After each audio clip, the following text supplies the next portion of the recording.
Hello and welcome to Instant Transmission, a podcast where we discuss everything Dragon Ball and 3 signs that you may be the evil brother. With the original Dragon Ball series done and dusted, it's finally time to dive into the series that got me hooked on the franchise, but with a little twist. Todd and I will begin our review on the series Dragon Ball Z Kai.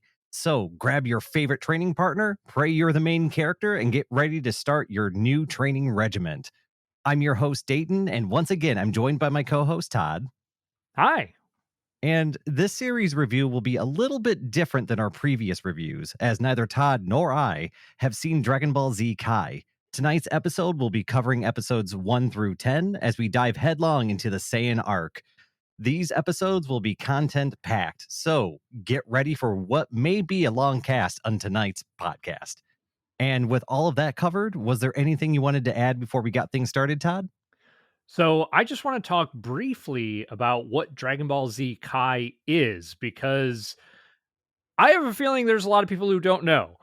So Dragon Ball Z Kai is Dragon Ball Z, except it's kind of a re-release or a remastering. Now, it's not a remake like a Full Metal Alchemist Brotherhood or anything like that. It's basically just they kind of redid some of the coloring, made it pop a little bit more, and the primary difference, well, I guess 2 primary differences, is that for the English dub, they completely redubbed it. So the audio is, almost a 25-year difference between the original Dragon Ball Z dub, and they cut out all the filler. So it's kind of like recutting everything to make it fit into a much more condensed version of the show. Beyond that, it kind of originally got released in Japan in 2009. And I think we ended up getting kind of a rendition of it in 2014. And that's pretty much it. But I'm excited to talk about kind of the differences between this one and the original, because Dayton and I are pretty damn familiar with the original Dragon Ball Z. Yeah, it's kind of, I think that's where I got started. I'm pretty sure that's where you got started too as well, Todd, right? Yeah, I think a lot of kids who grew up in the 90s were first exposed to Dragon Ball Z even before Dragon Ball. So Yeah, just waiting for that Toonami run to play some Dragon Ball each week. And I mean, even though I do remember there was a fair amount of filler, I was always excited for the new episode coming up. oh yeah, me too. Even as a kid, even the filler I really enjoyed, but I think as an adult, I'm happy to avoid the filler.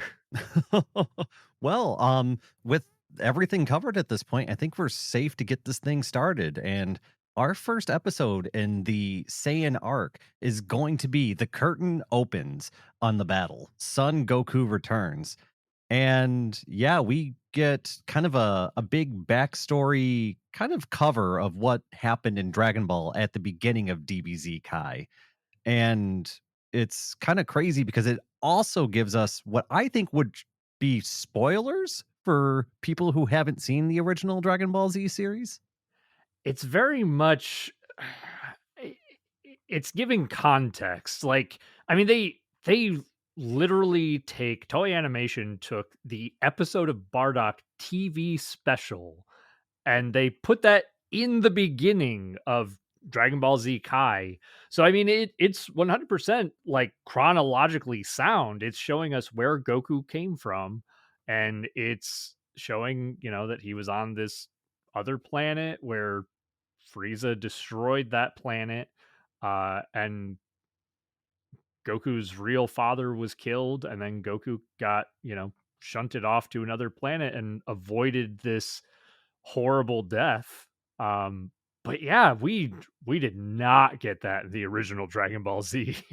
No, and that was honestly was kind of shocking to me, especially because I don't think I saw the original Bardock movie until years after I had seen the DBZ series. So I didn't there's no context like that for me when I originally watched Dragon Ball. Oh wow, yeah. And it's interesting. We'll have to talk about it more as we get into these episodes, because like you said, this could potentially be a spoiler, or at least it kind of ruins some of the initial reveals in these first few episodes. Yeah, I mean, it's context I didn't have the first time around, so it's interesting that they gave it to me this time around, and I don't know, I'm not sure how I feel about it. I mean, it's fine, I guess, but I don't know. I kind of like the big reveal coming from Raditz that Goku is, from another planet. That's shocking. Experiencing that with Goku and his friends is, I mean, I think it's amazing if you just follow the writing that way.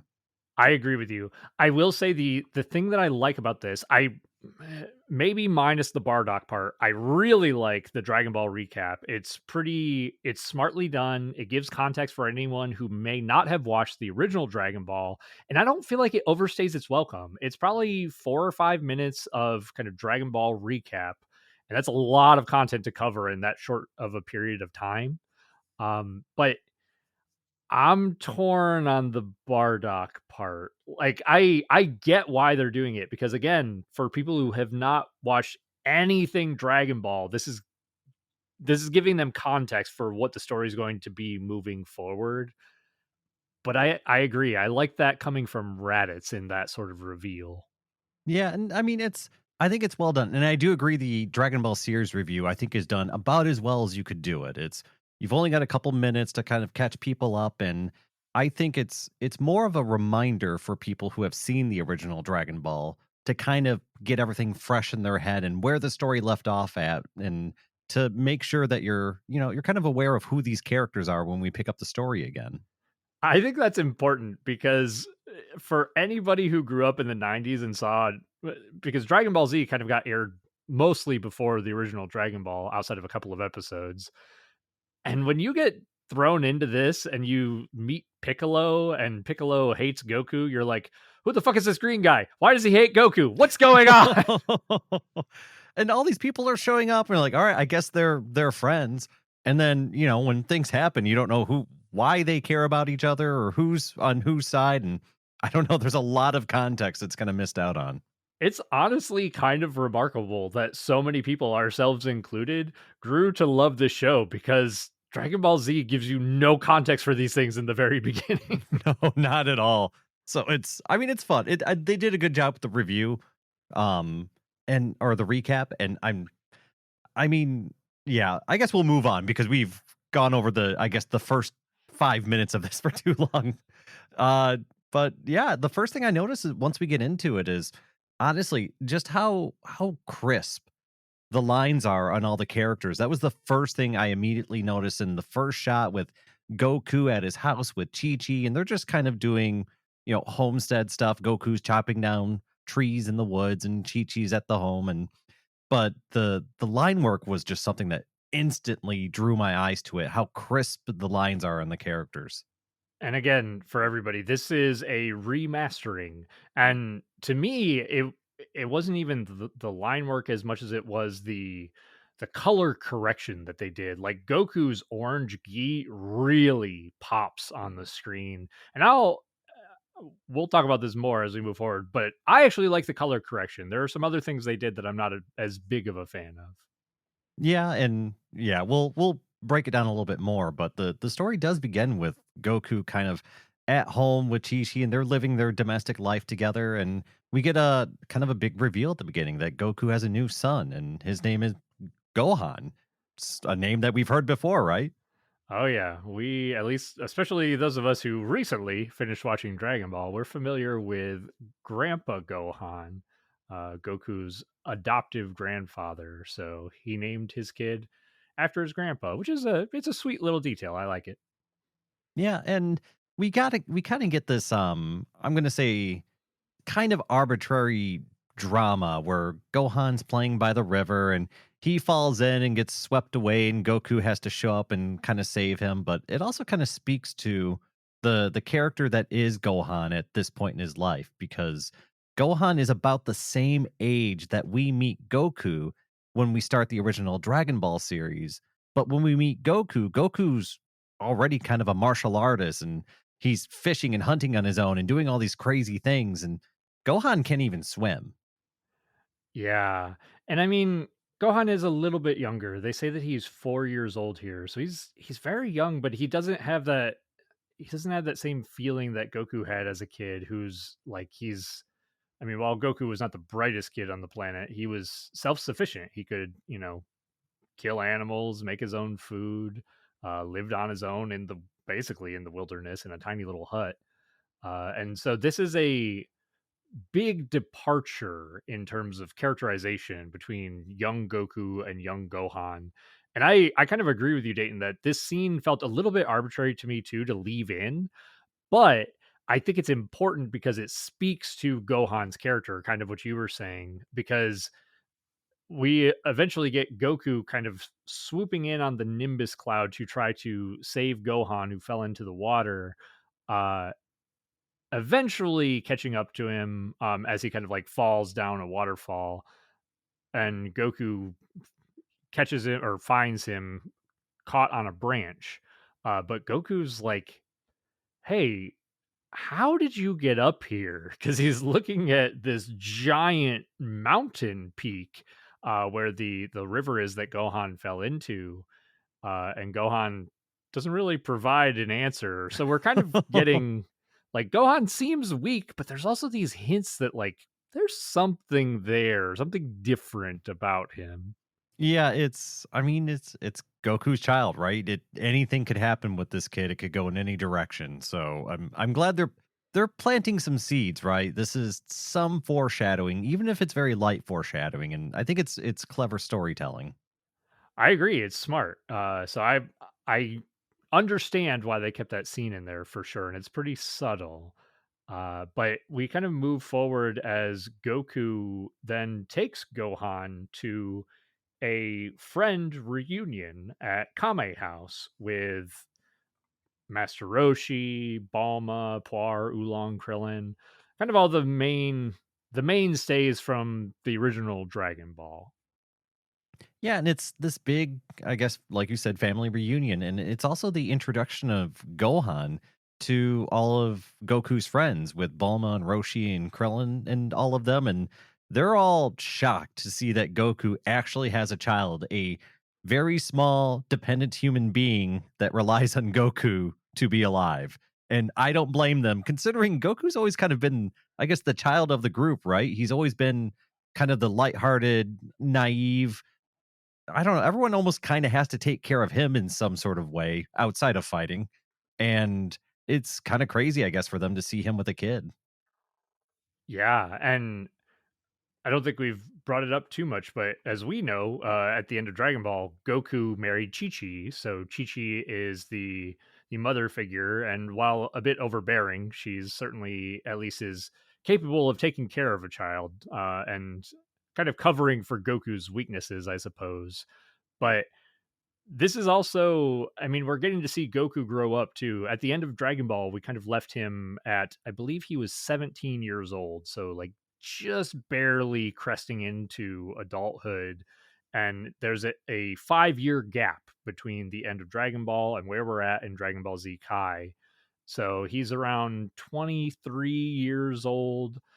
So he's kind of coming into his own as a young man at this point. Yeah, and meanwhile, while this reunion's going on, we do get a scene of this mysterious pod kind of crashing into the rural farmland. And we see this pod open up, revealing an alien figure that's wearing some crazy, weird looking armor with some thing strapped to his head.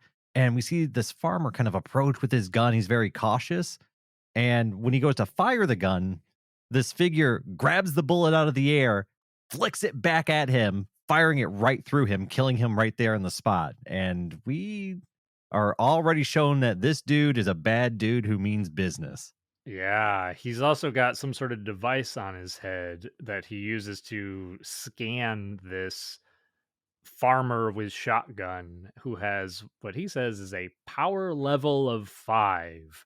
And so we are being introduced to scouters and power levels here. Episode 1, here we go. Yeah, it's interesting. We do And get this mysterious alien figure after scanning around looking for higher power levels. find one that he likes, and then scream, "Where are you, Kakarot?" and fly off. Yeah, and I think this quickly turns into our alien figure here with the strange armor and the furry tail wrapped around his waist.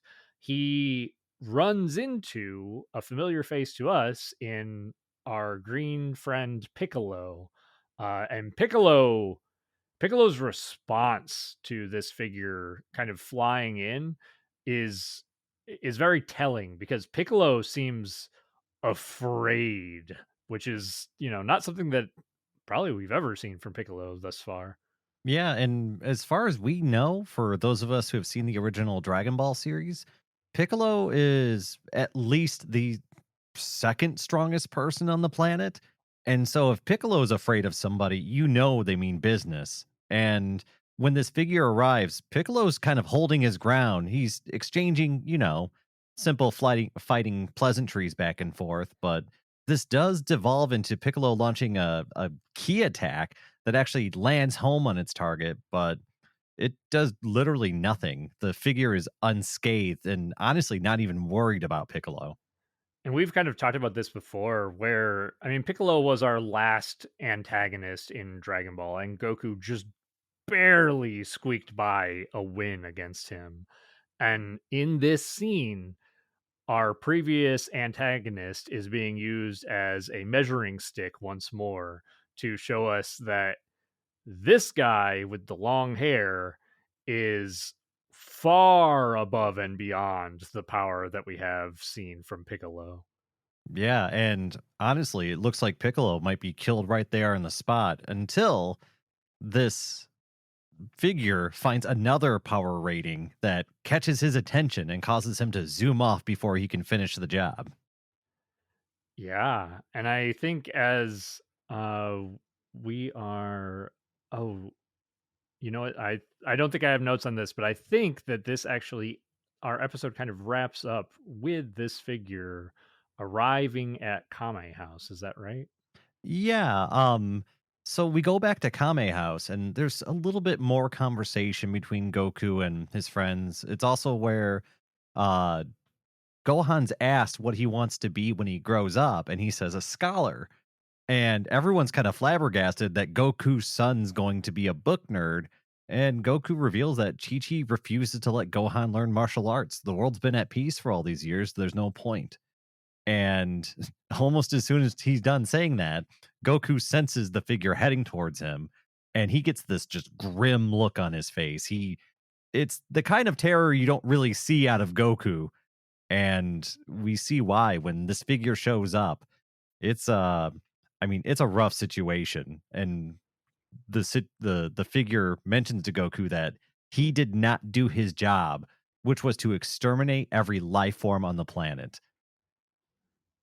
Yeah, this is big. I mean, and this is kind of what Dayton and I were alluding to at the beginning of this episode, where this figure has a lot of information, a lot of exposition that reveals to us, the audience, things that we did not know about this world and about our main character, Goku.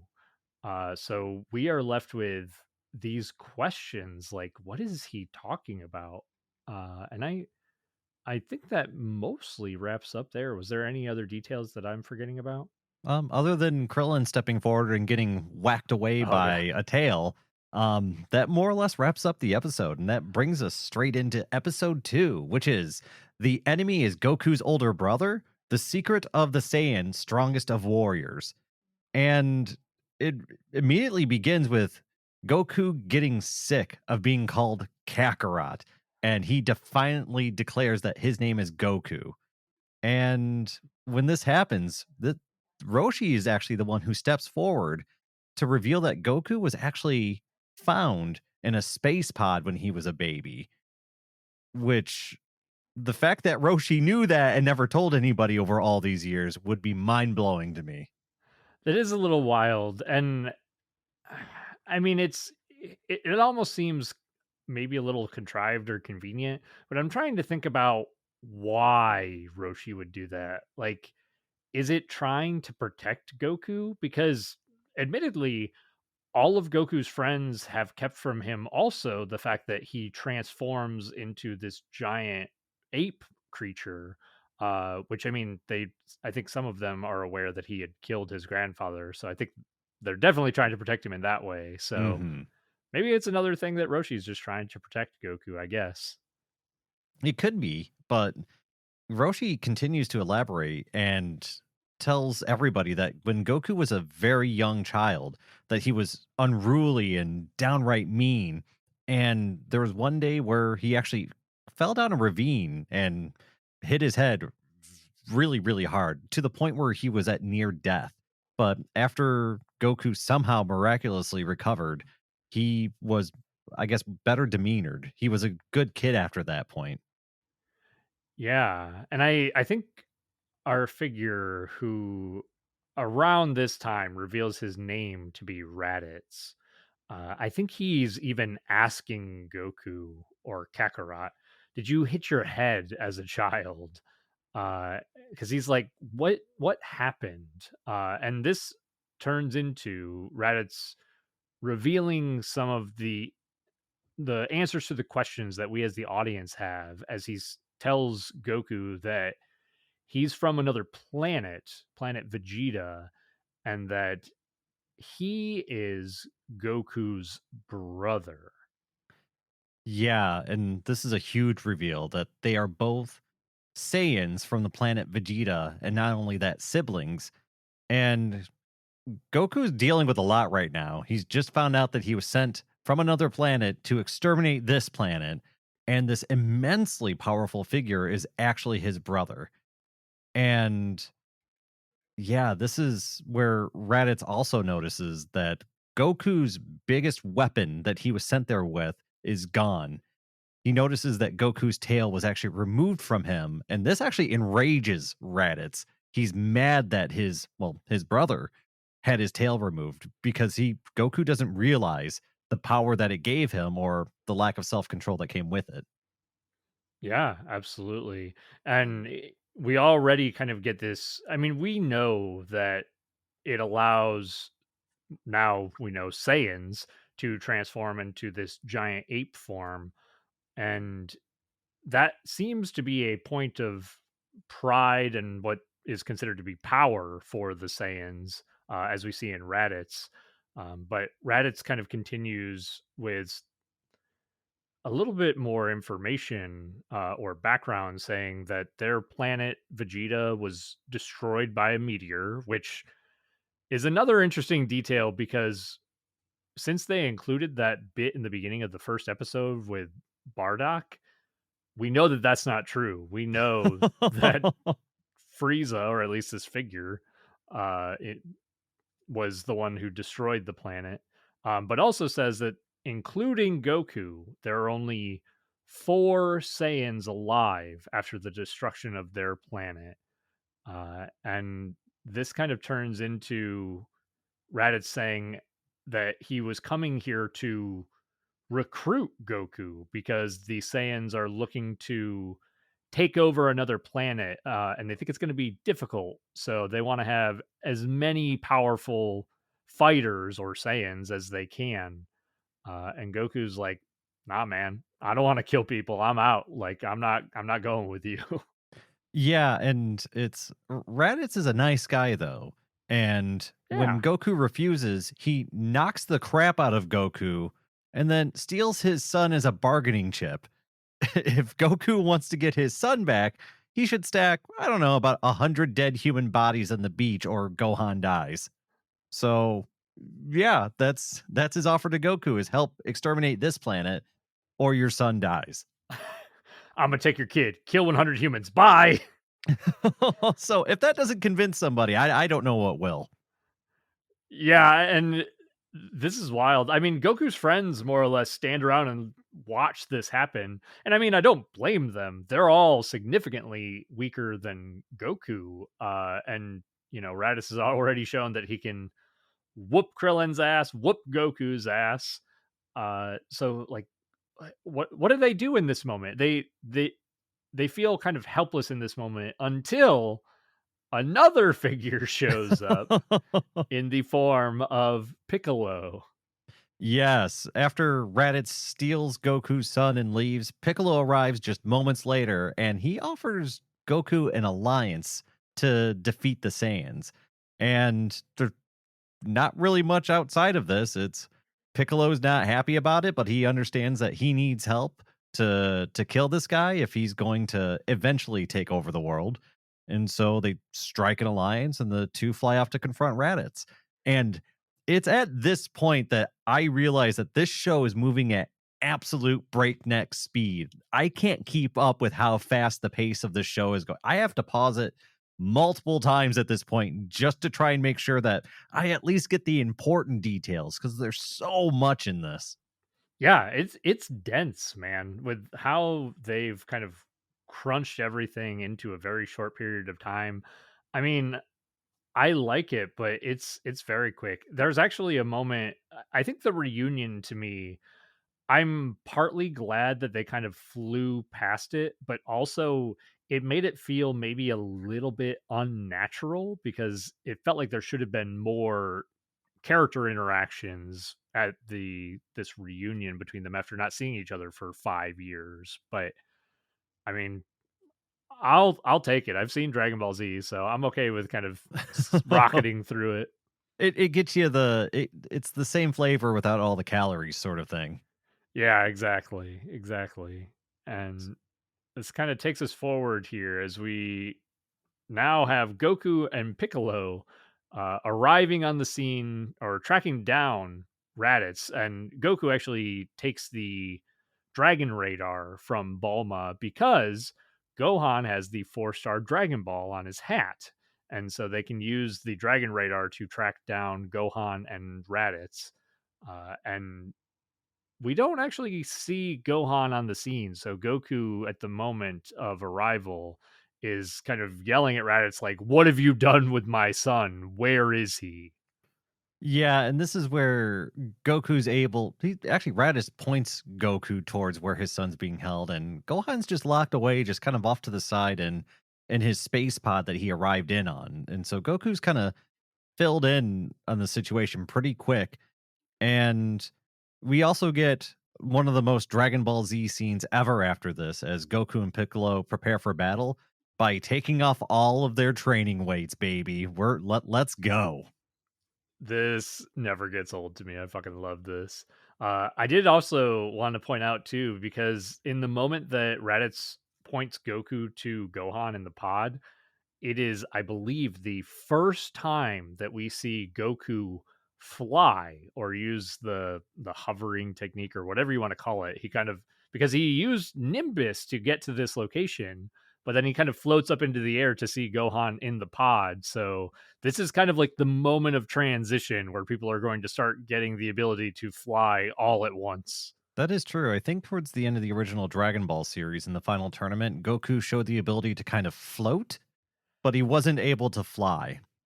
That's true. Yeah, I think he did stop himself or hover briefly. So it's interesting. But this kind of starts the, well, almost starts the fight because Raditz detects their powers as they remove their clothes. He first gets a read on them with their weighted clothes. We've got Piccolo at 322 power level and Goku at 334.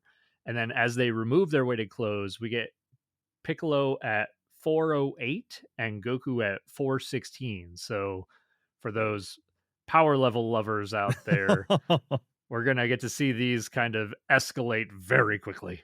Yeah, I can't wait until these numbers become irrelevant. It's going to happen fast. Yeah, and the one last thing that Raditz mentions is that he doesn't care if he gets defeated because the other two Saiyans waiting in the wings are even stronger than him. And so he's doing everything in his power to make this feel like a no hope situation for our heroes. Yeah, absolutely. And we do begin the battle right at the tail end here as Raditz basically dashes forward and elbows both of them in the head, kind of delivering a little bit of dialogue to close out the episode in a very hopeless situation, which I think mostly takes us into the next episode. Yes, which is episode 3, A Battle with Their Lives on the Line. Goku and Piccolo's Fierce Suicidal Attack. And oh, buddy, this is an episode. We get Goku and Piccolo just kind of doing a stare down with Raditz. And Goku actually admits that he's terrified in this moment, that this opponent is causing him fear, which is something that I know Goku's been, I guess, less than confident about fighting opponents, but being terrified, having absolute fear is something that throughout the original Dragon Ball series, you don't encounter that very often, if at all, really.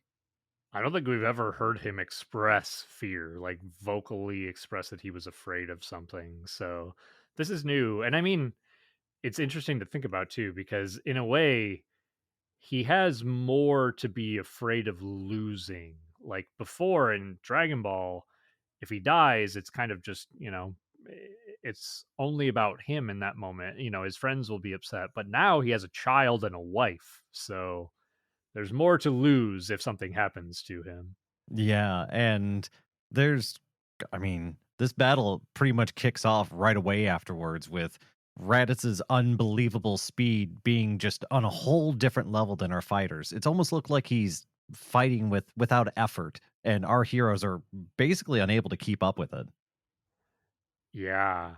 And this is I'm going to bring up the animation here now because this was one of the points where it really like stuck out to me as this fight begins.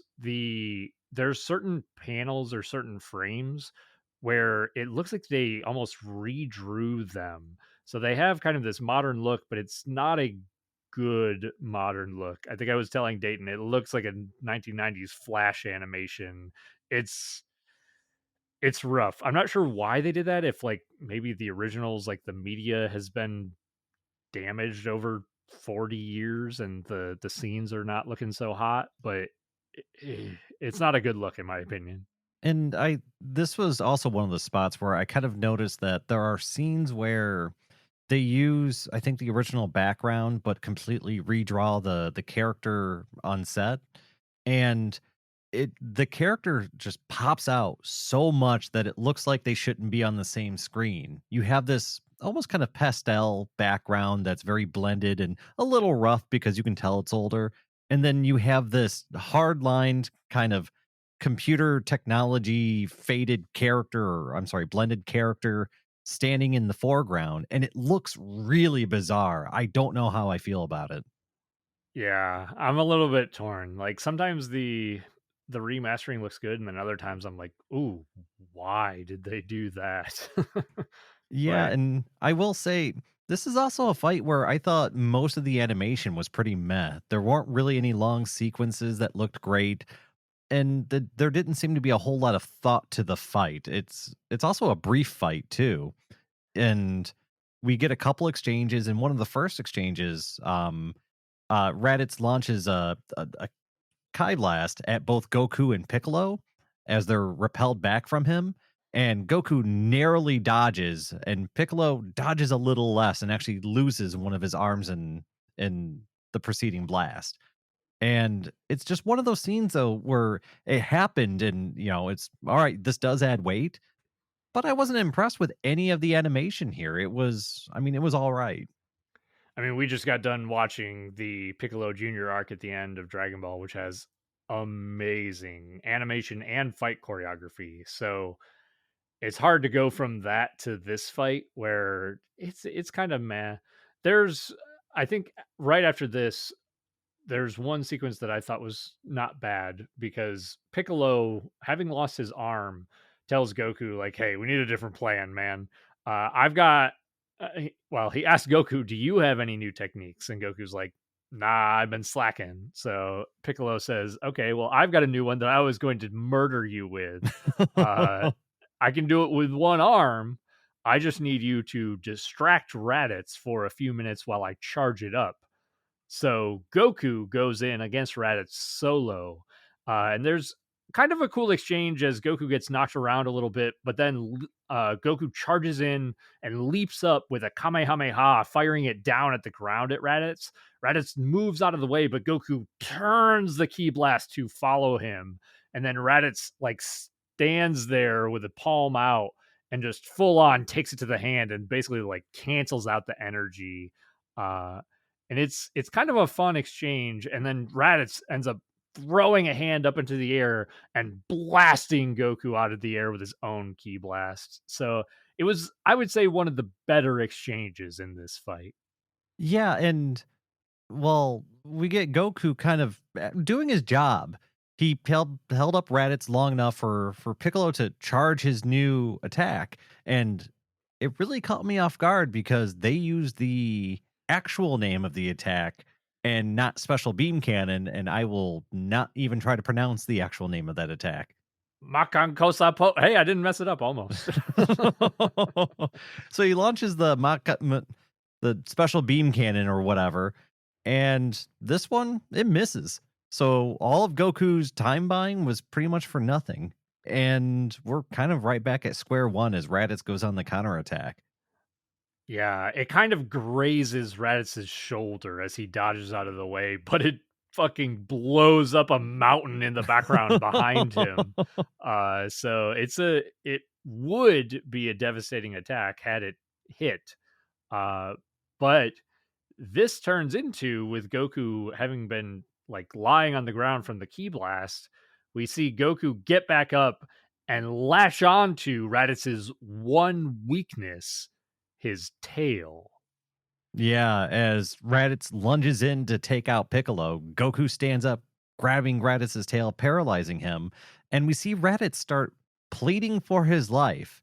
We see Raditz start begging for mercy and to show mercy for his family and his older brother, and Piccolo's he's charging up another special beam cannon and he's telling Goku, "Don't believe him. He's lying. You need to just hang on to that tail." And this is where we see, and I love that this happens in Dragon Ball. It is the most Goku move in the world. We see Goku believe Raditz and actually let him go.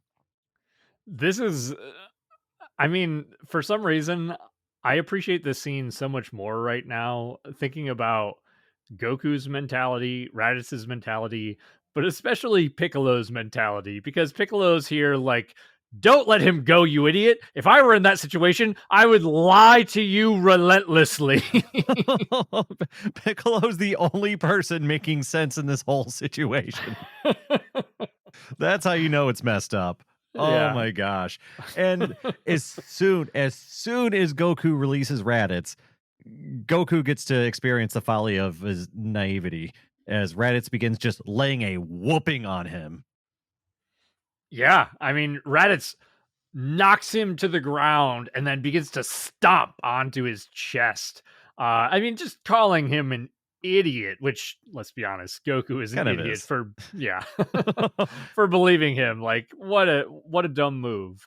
And you know, Piccolo's frustrated because Goku's dumb. Like, why would you do this? You had him. You Um, you won the fight right there. It was over, but Goku had to be naive. And once again, that causes Goku pain whenever he's naive.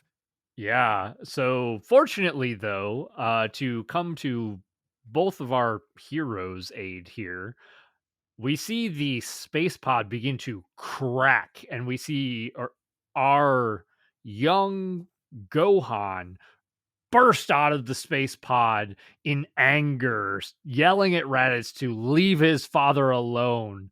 And then Gohan uses his headbutt attack on Raditz.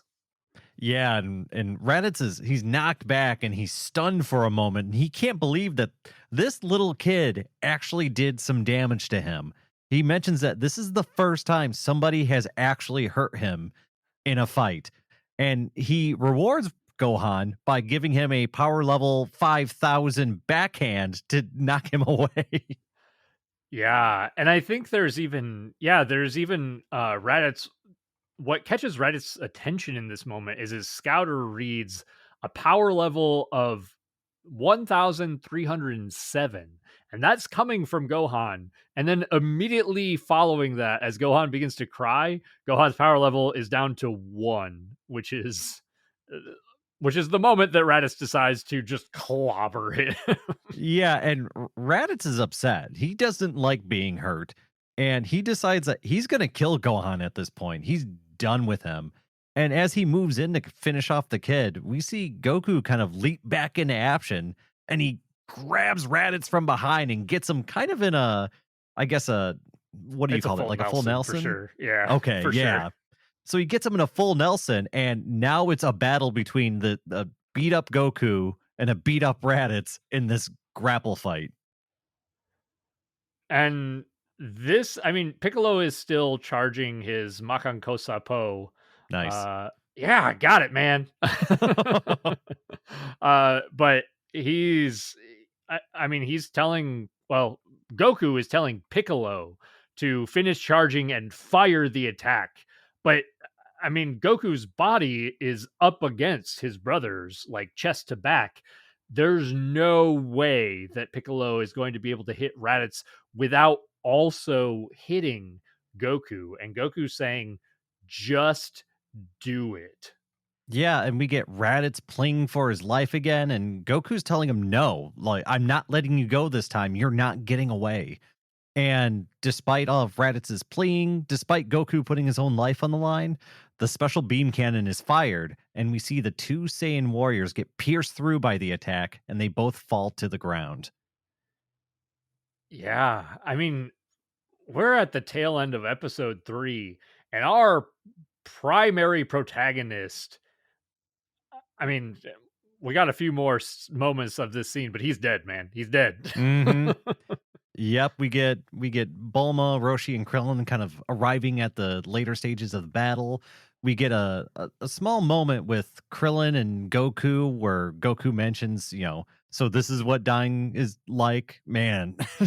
Just kind of having that moment. And we see Krillin kind of have a heartfelt moment for his friend, and he promises him that he's going to get the Dragon Balls and bring him back. I'll be honest, this to me, like, there have been a few, especially having just gone through the original Dragon Ball, there were a few tragic moments. I mean, of course, what they're referencing here, Krillin's death at the hands of Tambourine, was a tragic moment. I think this, at least from what we've seen most recently, is one of the best, the most well done tragic scenes. They really get the music really well here. Goku's reference to Krillin dying and like having a emotional connection to that experience is wild and really well done. And Krillin's response, like the I don't actually know the name of the English dub voice actor for Krillin, but his emotional response to Goku dying is incredible. So well done. And it's such a quick scene too, because everything's moving at just such a high pace, but everything comes across well. I mean, it's animated well outside of Goku's crappy looking black hole in his chest. That stood out like a sore thumb to me this whole damn time. Okay, we gotta talk about this. So, I'm so frustrated with this, and I mean, part of me understands they're trying to cater Dragon Ball to a younger audience, and so I literally, I was telling Dayton before we recorded that I went on YouTube to watch the original. The original has a gaping black hole through Goku's torso. There's blood dripping and sprayed across his body. This one, they basically redrew his like chest and abs inside of like, it just looks like a big bruise on his It's chest. not It good. looks, It's not no, good. it looks ridiculous. It also like it I mean, honestly, it also just looks weird too when he's moving around. The way it kind of just like, I don't know, like fades and bulges, and it looks awful. It's distracting. Yeah, I was very frustrated by this level of censorship. It's one of the reasons why I really enjoyed Dragon Ball Z as a kid because I was, I don't know, maybe 10 years old when I was watching it.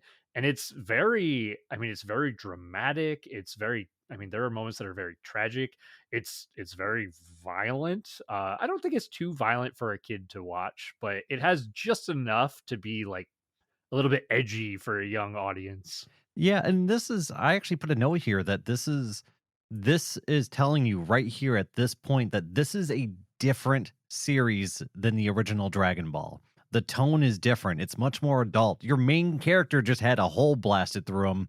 I mean, it's Kai, so we're 3 episodes in, but Dragon Ball Z is a completely different animal than Dragon Ball, and it's hard for me to compare the 2 because I think they try to do different things, and right here, we're seeing it. We're seeing it right at the beginning. Yeah, yeah, that's a good point. And that's something that we talked about as we were covering Dragon Ball, that the tone really shifts and grows as you progress through the show.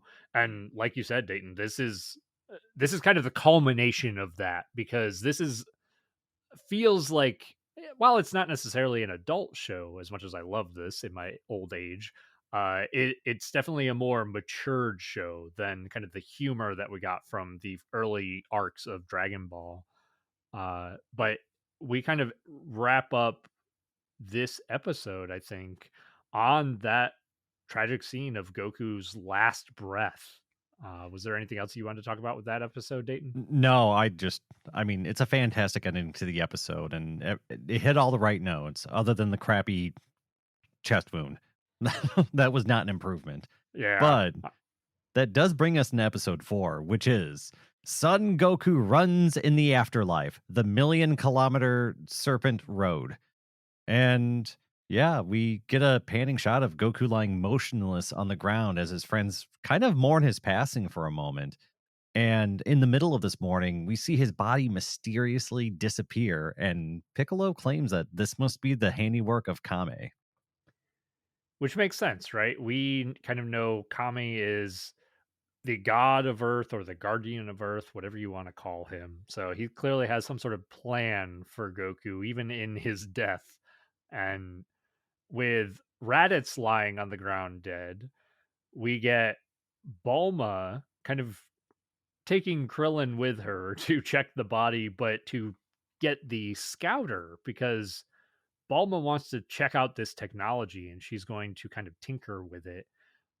And while this is happening, Piccolo decides he's going to take Gohan, 4-year old Gohan, kidnap him, take him into the woods, and train him.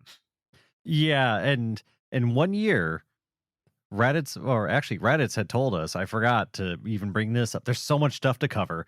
Yeah, you're Raditz had right. mentioned before he died that the other Saiyans were listening in through his scouter, and they will be arriving in 1 year to avenge him. And so this is what causes Piccolo to snatch up Gohan because he claims that they need all the help they can get when these Saiyans arrive. And Goku grabs Gohan, tells the other Z fighters that they have to focus on locating the Dragon Balls to wish Goku back, and he's going to be training Goku's prodigy. Yeah. Yeah. Our evil Demon King Piccolo Jr. is training Goku's son, which is hilarious in its own right. But this kind of transitions into us getting, is this our first peek at the other world? Uh, uh, it might be, as we get to see King Yemma at the check-in desk for the Realm of the Dead, and Kami is in fact with Goku. Goku now having a halo over his head to indicate that he is no longer in the realm of the living, and King Yemma is this gigantic devil looking character with kind of red skin, this black beard and horns. And in this moment, Kami is trying to get permission from King Yemma to allow Goku to take the Snake Way to meet with King Kai, who will be his new mentor. Yeah, and we get Goku kind of being Goku and just having, no filter, and he's just saying anything that comes to his mind. And he's asking how strong King Kai is and how strong Yama is, and he's trying to figure out basically who he should train with. And he actually mentions that maybe he should train with King Yama because he seems pretty strong. And we get Kame whispering, "No, no, you want to king or train with King Kai because he's even stronger." And King Yama overhears this and is not pleased. I actually like this bit of comedy here. This is pretty fun. I think Goku expresses this because he asked about Raditz. Did Raditz come through here? And King Yema's like, yeah, I slapped that bitch down to hell. Which that's an important point you just brought up. It's hell. It's not Hiffle. It is hell in this one, which is jarring to me. Yeah, it we talked about this a little bit too, where the what they determined to censor in the Kai has been strange. So blood or any sort of even leaning towards gore is clearly out. However, what was originally censored from Hell to Hiffle in the original 90s dub run of Dragon Ball Z, apparently Hell's okay in 2010. Yeah, it's hell's okay. And also Goku says damn it a couple times, I'm pretty sure. And that's okay. So you can say damn it, you can say hell, but you can't show some blood. It's weird, man. I'm not a fan of what they choose. They're kind of cherry picking what to censor here, and I don't like that part. I'm enjoying watching this, but I don't like that part. The problem is that when you notice it, it stands out to you. It doesn't ruin the show, but you don't forget it. And I wish they would just don't censor it. Make the show the way it needs to be. Make me a masterpiece that I can buy and put on a shelf and watch for forever. I agree. I That's how I feel. I want this. I want Kai to be that masterpiece, and it's good. It's fun. It's not quite what I want out of my Dragon Mhm. Ball Z. Not so far anyway, at least from what I've seen. Maybe it gets better, but Right. anyway, Goku is eventually given permission by King Yama to go down Snake Way to meet King Kai. And Snake Way is a 1 million-mile long road from end to end. And Goku is warned to never fall off since he will never be allowed to come back if he does. Yeah, this is interesting, especially given like if for anybody who's watched the original Dragon Ball Z, and we're gonna kind of get into it, but there are a number of things that get cut out here as Goku begins his journey on Snake Way, and we don't get the Princess Snake and her castle, and we don't get Goku actually falling off of Snake Way and going down into Hell or Hiffle and meeting the ogres. I'll be honest, I'm a little bit sad that we didn't get that part. I kind of like that part. That it could have been a 5-minute scene, right? It could have been just a quick fun scene where Goku gets down there and gets out real quick. I don't miss the Princess Snake or whatever her name is. Honestly, I forgot about her until you brought her up right now. It doesn't add a whole lot. We could have met the Ogre brothers for just a minute just to say hi to them. They're funny characters. But at the same time, they're also not necessary. It's still the same story without them, so I get why they cut it. Yeah, I agree. It's just kind of it feels like a fun piece of world building to get to see Goku fall into hell and then see what hell is like and see the ogres and stuff. And the ogres are just fun to me, but I'm not gonna, knock them for cutting it out. I'm Uh, really curious because I'm sure I will rewatch original Dragon Ball Z at some point in my own time. And I'm really curious how much world building we're cutting out by just staying strictly on the main story right now. I'm really curious how much context is missing at this point. Yeah, and that's a good point too. I think even some of the stuff that they're cutting might be canon in the manga. While some of the other stuff is not. I'm almost certain that Princess Snake is not. I think the ogres might be in the manga though. I'm not positive about that. I mean, either way, they're hilarious in DBZ or Bridge, so it's a shame to see them go. Yeah, yeah, I definitely agree. But we kind of move forward from this and we get a few brief scenes as Krillin is supposed to go tell Chi Chi exactly what happened with Goku getting killed and Gohan being kidnapped by Piccolo. And Krillin ends up completely dropping the ball and chickening out, and he can't do it. He can't tell Chi Chi what happened to her family. Yeah, he's being awkward and somehow ends up not telling her anything about her now late husband and ends up getting invited inside for dinner. And so I guess none of this came up. Honestly, I thought this scene was funny and I'm glad they left it in. Um but it doesn't really add a whole lot, but it's Chi-Chi doesn't know what's happened to Goku, I think is what it's reminding you. Yeah, and that's kind of the important part here is, I mean, Chi-Chi's gotta find out, right? Uh, but this kind of leads us to getting to see where Piccolo takes Gohan. And Gohan is crying. He's, he's like, he, I mean, he just lost his father, and he's been kidnapped by this strange green man.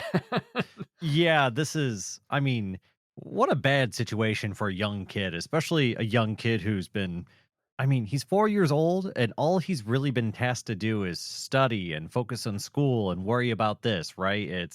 He's had a warm bed and a hot meal every day of his life, and this is a jarring situation for such a young kid.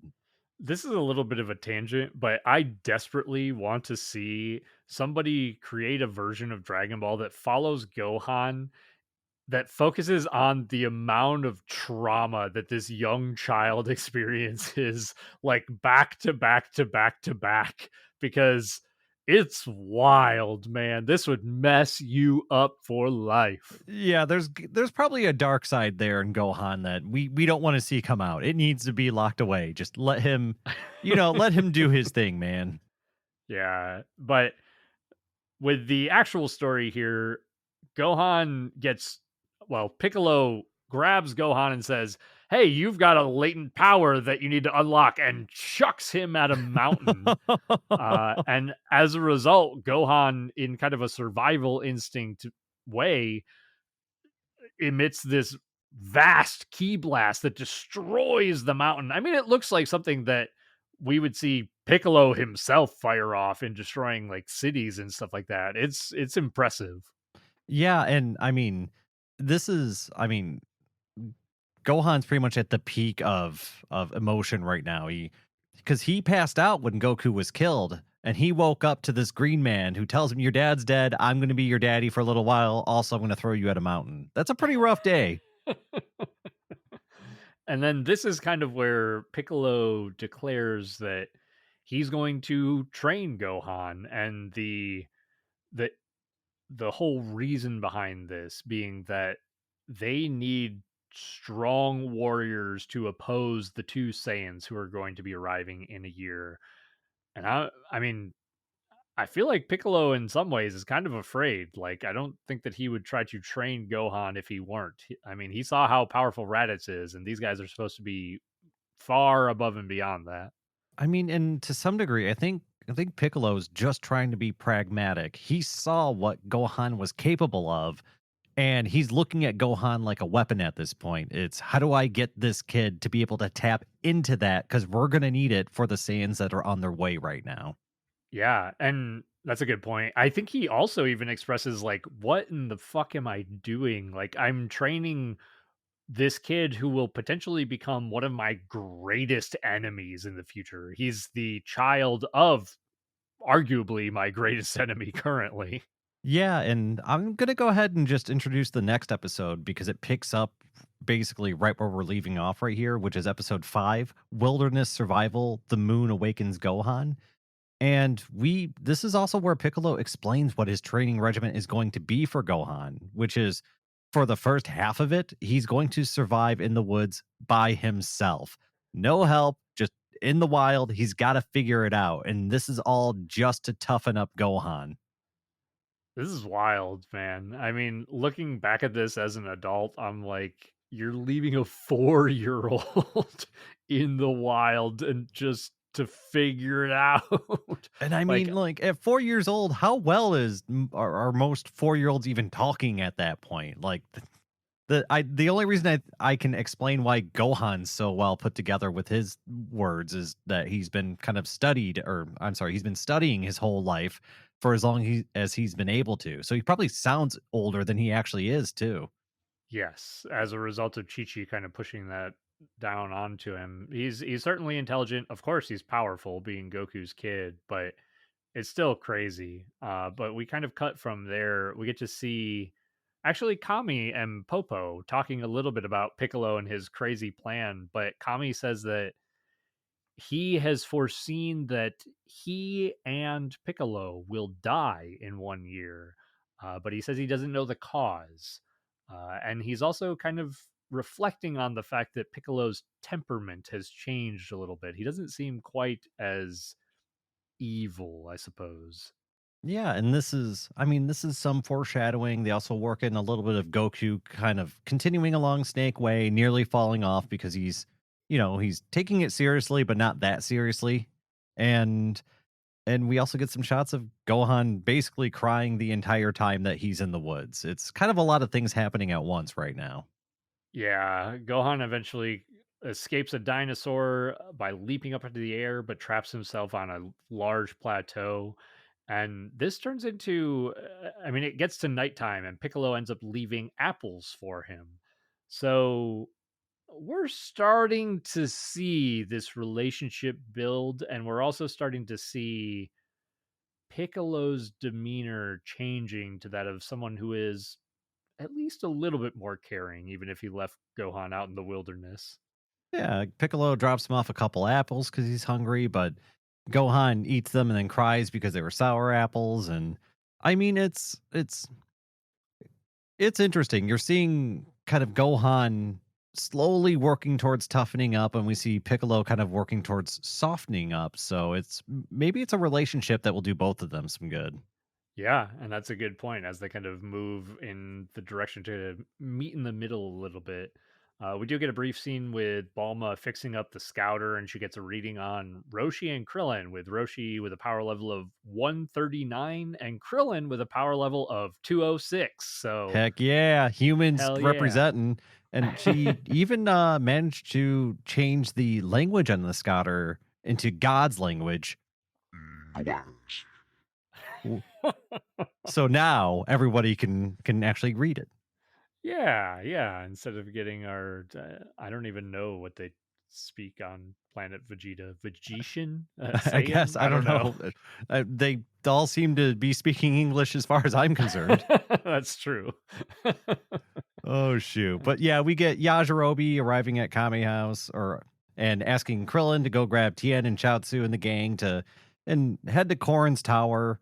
We also get Chi Chi arriving at Kame House and Roshi has to give her the bad news about Goku. Yeah, yeah. And this is it's important that Chi-Chi knows. But what does she do? She gets the bad news about Goku, but also Gohan. So she knows that Gohan's out there, he's alive, presumably, but she just has to sit back and wait for a year as her kid is gone doing who knows what in who knows what kind of danger. I mean, I rip on Chi Chi a lot for her writing in Dragon Ball Z because it's just kind of frustrating and annoying, but she's had to put up with a lot of shit too. I mean, admittedly, too, right now, nothing Chi Chi has really done has been really that egregious. It's like we have a kid, and I'm going to raise him right. And he's going to go to school, and her reasoning is sound. It's the world's safe. There's nothing to worry about. He doesn't need to do martial arts. He needs to get a job and be able to raise a family and live a normal life. And I mean, honestly, those are respectable goals as far as a parent, and I guess a realistic character would have. That's true. And it kind of covers up for Goku's weaknesses because he's sure as hell not going to teach Gohan how to get a job and live in the real world. So No, Goku's a wild woods man, and Chi Chi is not going to have two wild woods mans in her house, and I don't blame her. yeah, yeah, that's true. And this kind of turns into we get to see Gohan once more at nighttime, and he acknowledges the full moon, and this turns into, of course, as we know, Saiyans now transforming into their Ozaru or giant ape form, and Piccolo's like, fuck, as giant ape Gohan begins just destroying everything around him. Yeah, and Piccolo actually, with some pretty quick thinking, he remembers Raditz kind of mentioning something about the full moon being key to a Saiyan's potential. And I actually laughed because Piccolo blows up the moon for a second time. And I didn't realize that this was the first time I saw Dragon Ball Z. But now with the context of the first one, this was actually funny to me. Yeah, this is funny. And I think actually as we've been watching through the dubs.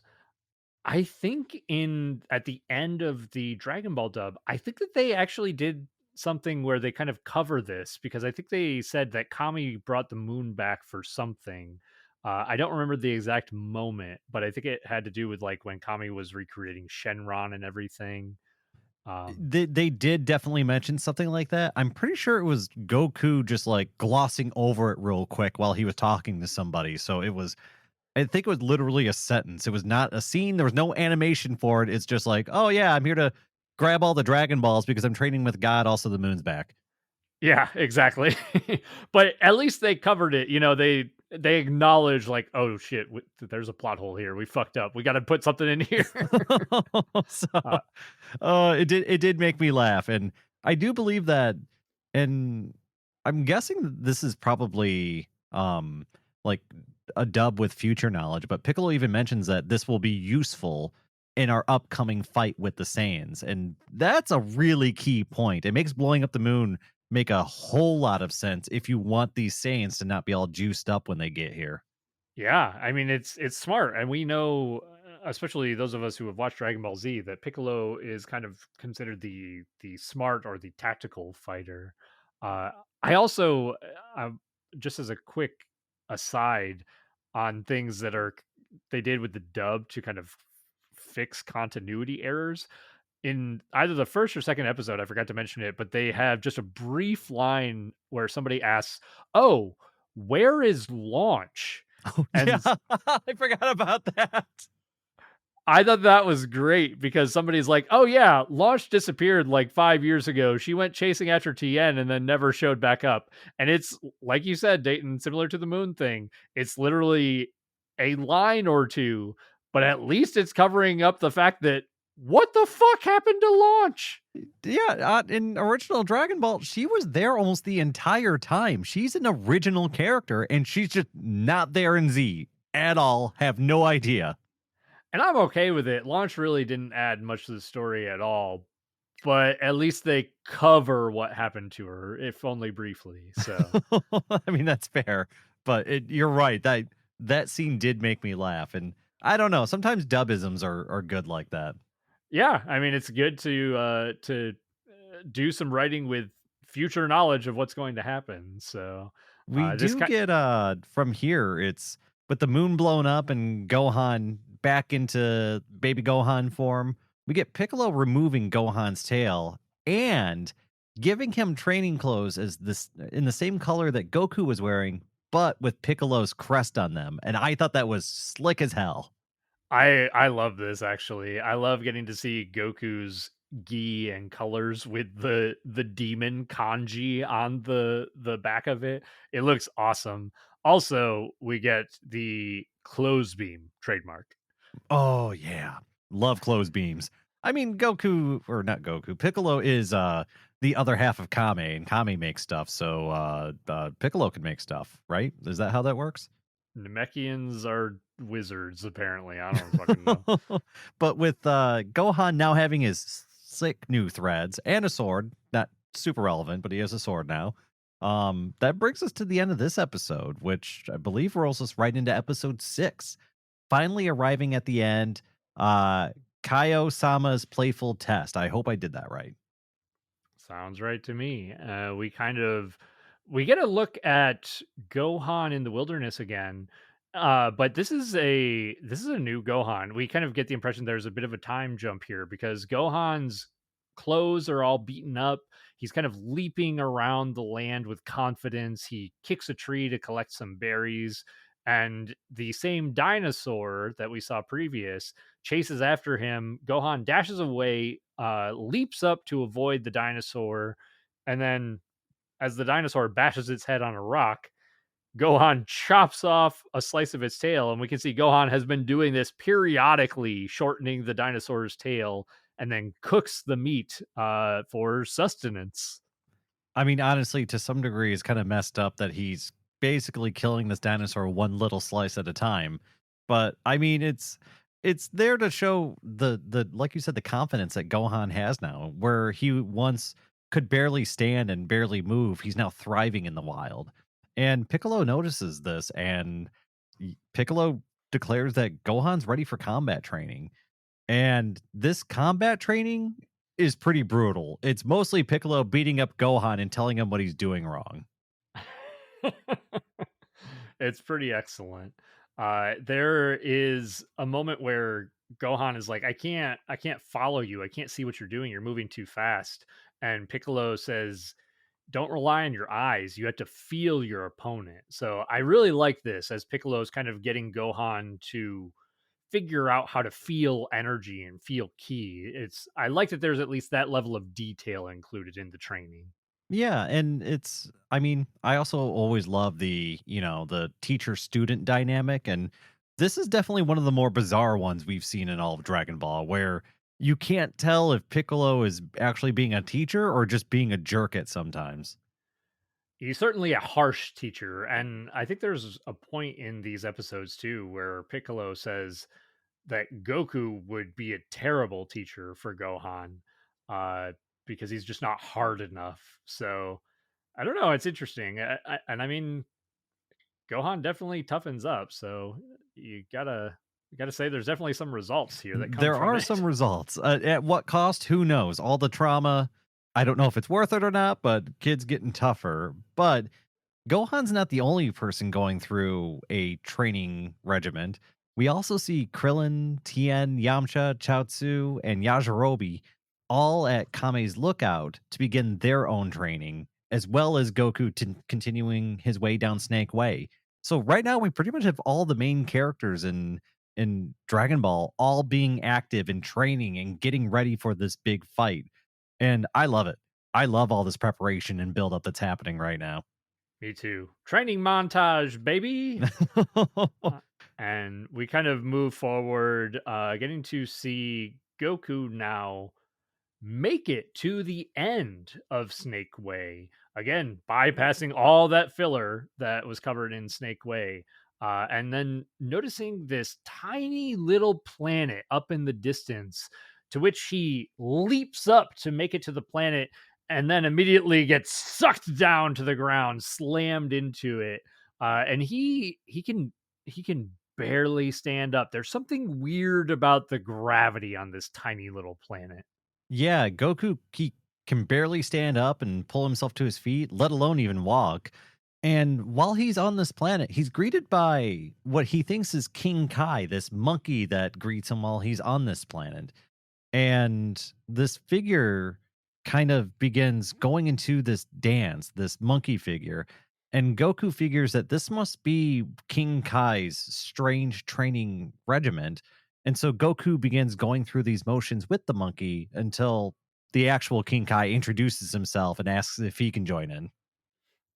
Yeah, this is pretty funny. It's a funny little Dragon Ball comedy moment, where we get to see the actual form of King Kai in his kind of squat, wide figure with blue skin, whiskers, and antenna.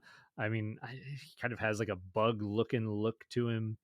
And at this point, Goku now seeing, oh, okay, this is the guy I need to talk to. He's the one who's going to train me. Uh, King Kai basically says, I'm not going to train you until you can make me laugh. Yeah, and we get this kind of little joke off where your Goku tells three progressively, I'm going to say funnier jokes that eventually make King Kai laugh, but man, these are some basic pretty cringe level jokes that are being told right here. I mean, they're real bad, and I think it's intentional, right? Because Goku even expresses before he starts telling jokes, I've never told a joke in my life. So, like, one of them I wrote down is, I sold my car for gas money, and that's the joke. That's the big one. That's the one that gets him over the end. That's the Yeah. funniest joke he told. So, but I mean, it's if anything, it's supposed to speak more towards King Kai's character and how he's kind of a comedian and a funny guy, and he's kind of lighthearted. And I like this because when you look across all the different teachers that Goku has had, they're all very different in personality between Master Roshi and Korin and Kame and now King Kai. And it's a great way to have different personalities associated with the different teachings that he's getting. So I actually really like what it's telling me. Even though the actual jokes aren't that funny, I think the storytelling is fantastic. I agree with you. One of the other things I actually really like about this too is there's the implication because Goku says, "I'm here because I want you to train me." And then King Kai says, "I'm not going to train you until you can make me laugh." And then Goku's like, after making King Kai laugh, Goku says, "Can we start with the martial arts now?" And King Kai is kind of like, "Oh, you're here for martial arts training. I thought you were here for comedy." There's kind of that implication there where I'm like, this dude just fucking ran miles across Snake Way just to get some comedy training. Oh, geez. Well, it's at this point now that Goku's passed the joke test. King Kai is already kind of impressed with how Goku is handling the gravity on his planet, which he reveals is 10 times that of Earth. And this is kind of a huge reveal because I don't think we've done gravity training yet at this point. I don't think that's happened in Dragon Ball.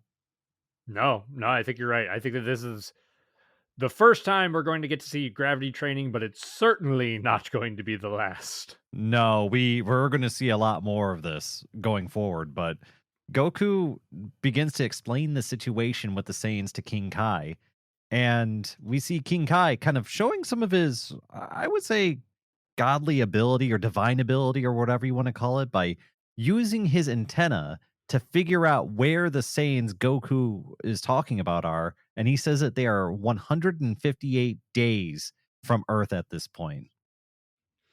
Yeah, and this turns into Goku kind of being eager or feeling an urgency to get his training done because he needs to get back to Earth to help his friends fight these Saiyans. And it took And him so, almost half of that year time he had just to make it to King Kai's place. yeah, and that's a good point too. That was a heck of a trip just to get there.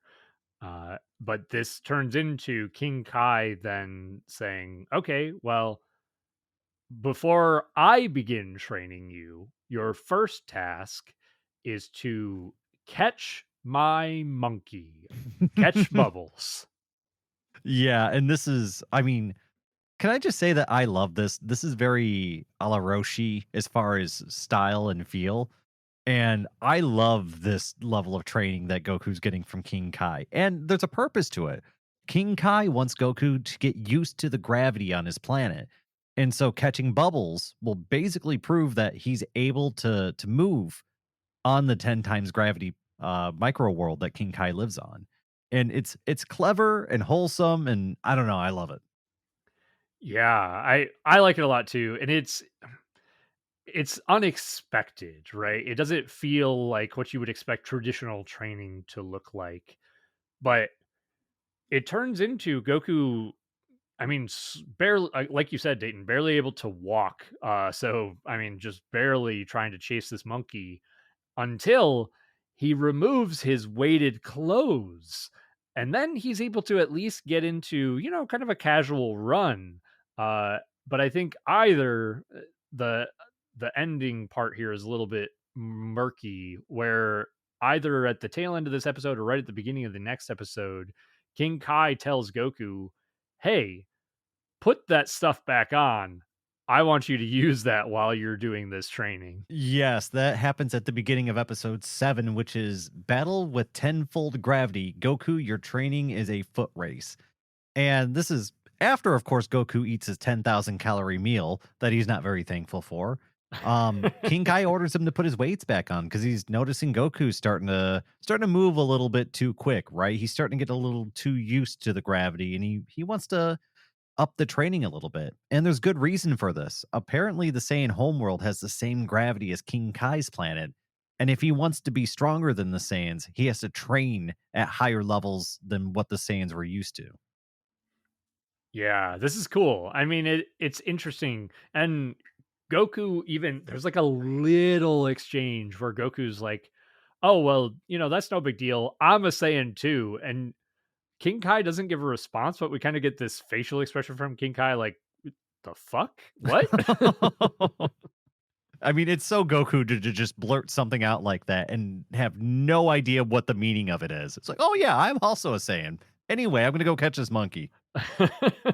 It's a great exchange, like, the writing and the cut for that is really well done. It's super fun, and while all this training is happening, we see some more training between Piccolo and Gohan, and we see Gohan kind of being pushed harder and harder as we see him kind of hitting that next level with his training as time goes on, right? It's Gohan is actually dodging attacks and is actually getting in attacks, and we see Piccolo every time Gohan does well, Piccolo ramps it up a little bit more. Yeah, it's cool. I mean, there's a moment where Gohan lands a punch on Piccolo's face, and then Piccolo fucking knocks his ass into the water. And then Gohan's like, "I can't swim," and he's like, "Well, you got other things to worry about." As he lifts Gohan out of the water, beats his ass again, and then knocks him back into the water. Yeah, I mean, it's absolutely brutal training. It to some degree, pain might actually be Gohan's teacher at this point, but we are seeing those improvements, right?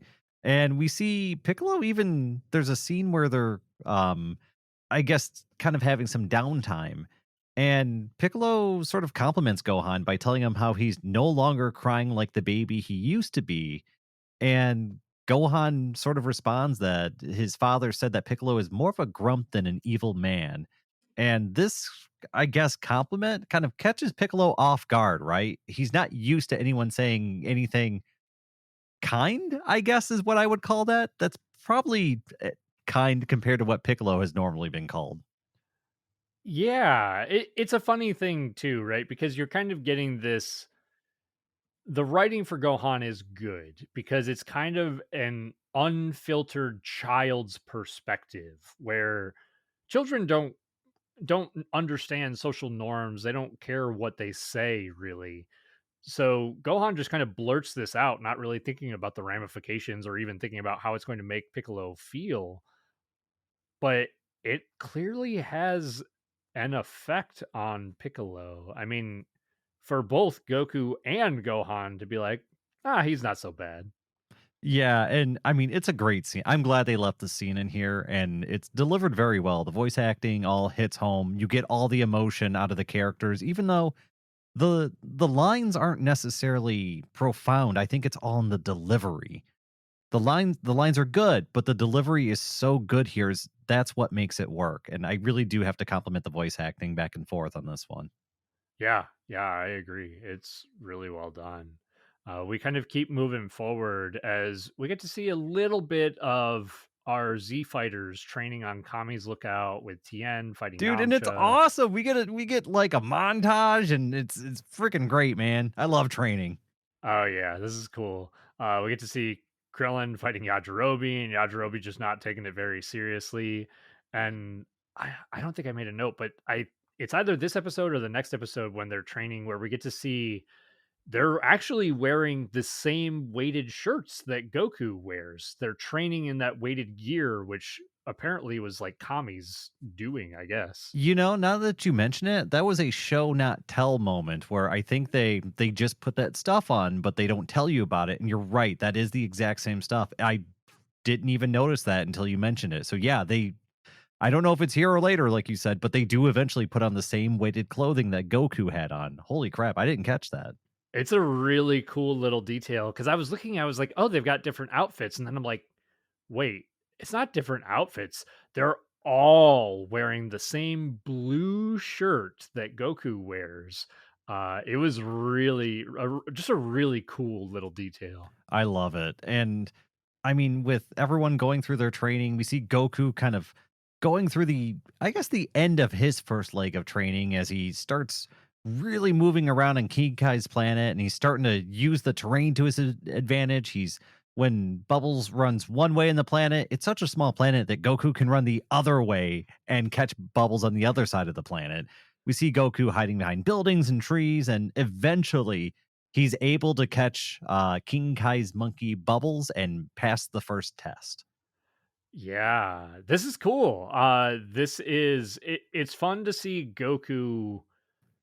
I mean, Goku's not considered a smart character in Dragon Ball, but he's kind of a fighting savant and he's certainly tactical.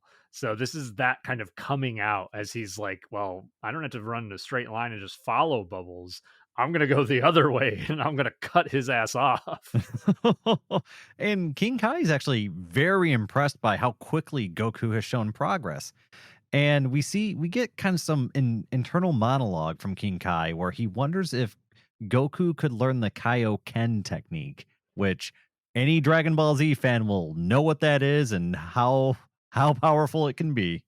Kyle, what? Did I Uh, invent that? My name is in it. But this kind of leads us into Goku's next step in his training as we are introduced to Gregory the Grasshopper, and King Kai tosses this wildly heavy hammer or mallet to Goku that he then like kind of drops and sinks into the ground, and he says, you got to hit Gregory on the head with that mallet. That's your next chore. Yeah, and Goku struggles to even lift the mallet off the floor. And not only is Gregory tiny, but he can fly and he's using, I guess, key techniques to kind of knock Goku off balance. And just when you thought Goku had made some headway, he's kind of back to square one with Gregory. Yeah, this is interesting. It's almost like a weird, I don't know if it's supposed to be sound or vibrations that Gregory's using. I guess maybe a bit of both, like with grasshoppers, how they kind of rub their legs together or whatever. But it's enough to knock Goku on his ass multiple times. And so we get to also see our Z fighters then on Kami's lookout more or less complete their training. Kami's like, y'all bitches strong as fuck. Get off my lookout. And I had a note here. This is the moment where they actually remove their weighted clothes and they are presumably prepared and ready for the Saiyans. Yeah, did let's see here. I think you might jump forward a little bit ahead of me. I think this is episode Oh, 8. sorry. Oh, Uh it might be. I had it on 7 that kind of Goku completing Gregory's training as well, but maybe I had it in the wrong episode. Okay. So I have at the beginning of episode 8 Goku concluding his training with Gregory, and we get this kind of final overview of how far things have come. And by the way, episode 8 is Come Forth Shenron. The Saiyan finally arrive on Earth. The singular Saiyan according to Kensenshu, so don't come at me. Um but yeah, okay, yeah, you're right. Goku does eventually tap Gregory on the head at the end of episode 7, and it's at the very, very tail end of it. That's where I got confused. Okay, yep. And we see kind of the last thing that we see is King Kai contemplating teaching Goku the spirit bomb. That's kind of the last thought we're left with. And what is the spirit bomb? What is this mysterious technique that King Kai's talking about? Yeah, so we're getting these hints at these techniques that King Kai wants to teach Goku. And as we kind of move into episode 8, it's again another what seems like another time jump forward that kind of, as I'm now thinking about it, kind of parallels the jump forward that we got with Gohan because we now get to see Goku, whose gi is all beaten up and tattered from his training. And King Kai is giving him a couple of final little tests as he has him retake the test of catching bubbles, which Goku does in zero point 0.8 seconds flat, and then retake the test of whacking Gregory on the head. And it takes Goku 1.2 seconds to almost just like instantly flash in front of Gregory and pop, little tap on the head.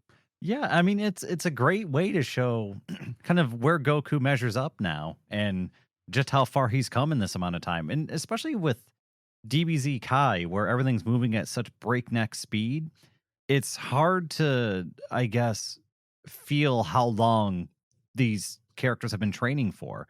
It's we've gone through so much. We're on episode 8 right now, and we've had a battle. Goku's died. Everyone's training, and Goku has completed his training. Uh, I mean, it's crazy.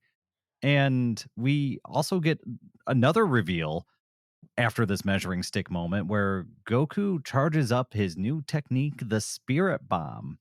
And we see him start focusing his energy into his hand. And we see kind of power gathering from all around him as he kind of unveils this new technique. It's kind of awesome the way they do it too, as King Kai pulls forth this big, heavy stone, hurls it at light speed around the planet, and Goku's able to nail this brick out of the air with his new technique. This is pretty cool. And King Kai explains a little bit about how the spirit bomb works and how it pulls energy from all of the life forms around. And King Kai elaborates saying that that's Goku destroying that brick is kind of what he could do on this tiny little planet that is King Kai's. Just imagine how much energy he could pull from the entire Earth as well as the sun itself. So we're going to, it's clearly alluding to the fact that we're going to see a much more powerful version of the Spirit Bomb moving forward. But there's also a caveat here that I completely forgot about, that King Kai says the spirit bomb can be very dangerous if you lose control of it. I think he even says that it could go so far as to destroy the planet. Yeah, he mentions that he should only use it in an emergency because of its destructive power, and that he should only ever use it once.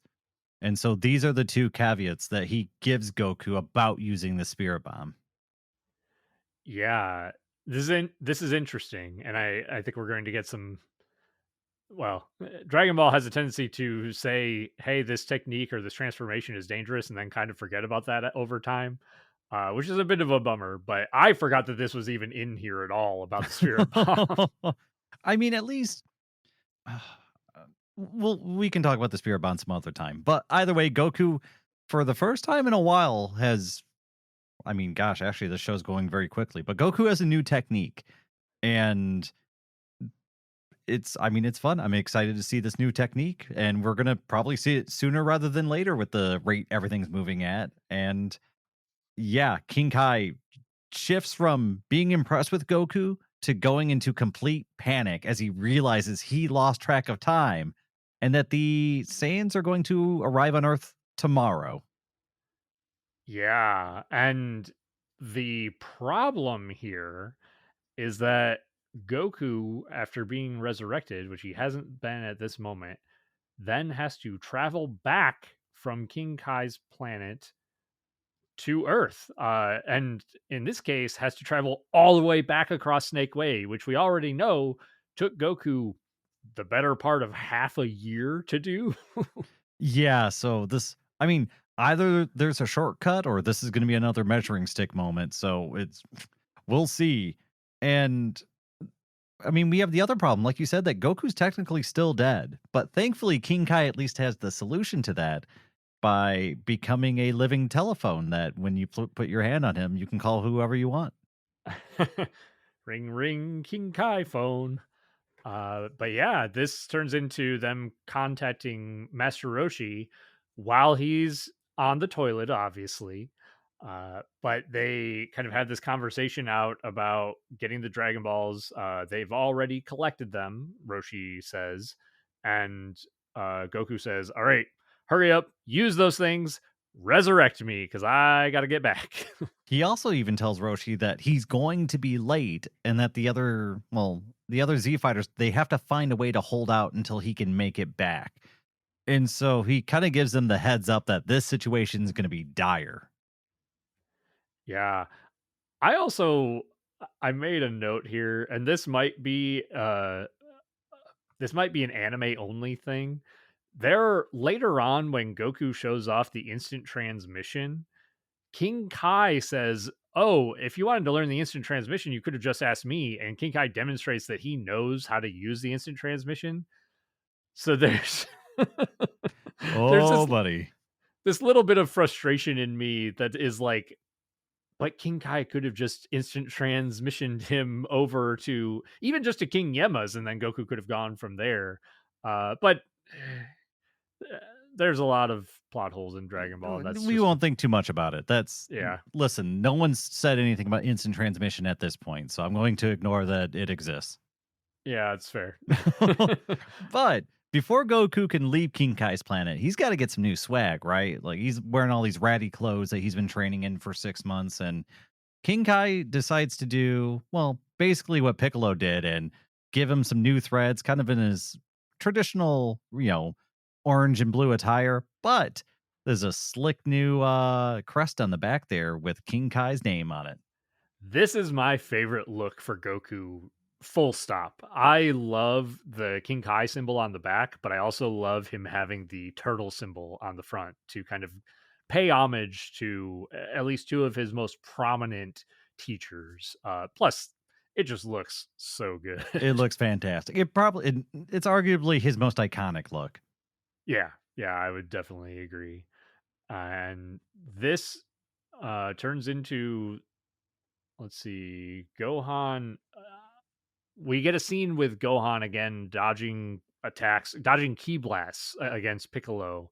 And I made a note about the scene specifically because of some of the dialogue here that I really liked, because Gohan is able to dodge most of the attacks until he gets close, and then Piccolo uses his eye beam to hit Gohan. To which Gohan responds, "You said you wouldn't use your eye beams thing."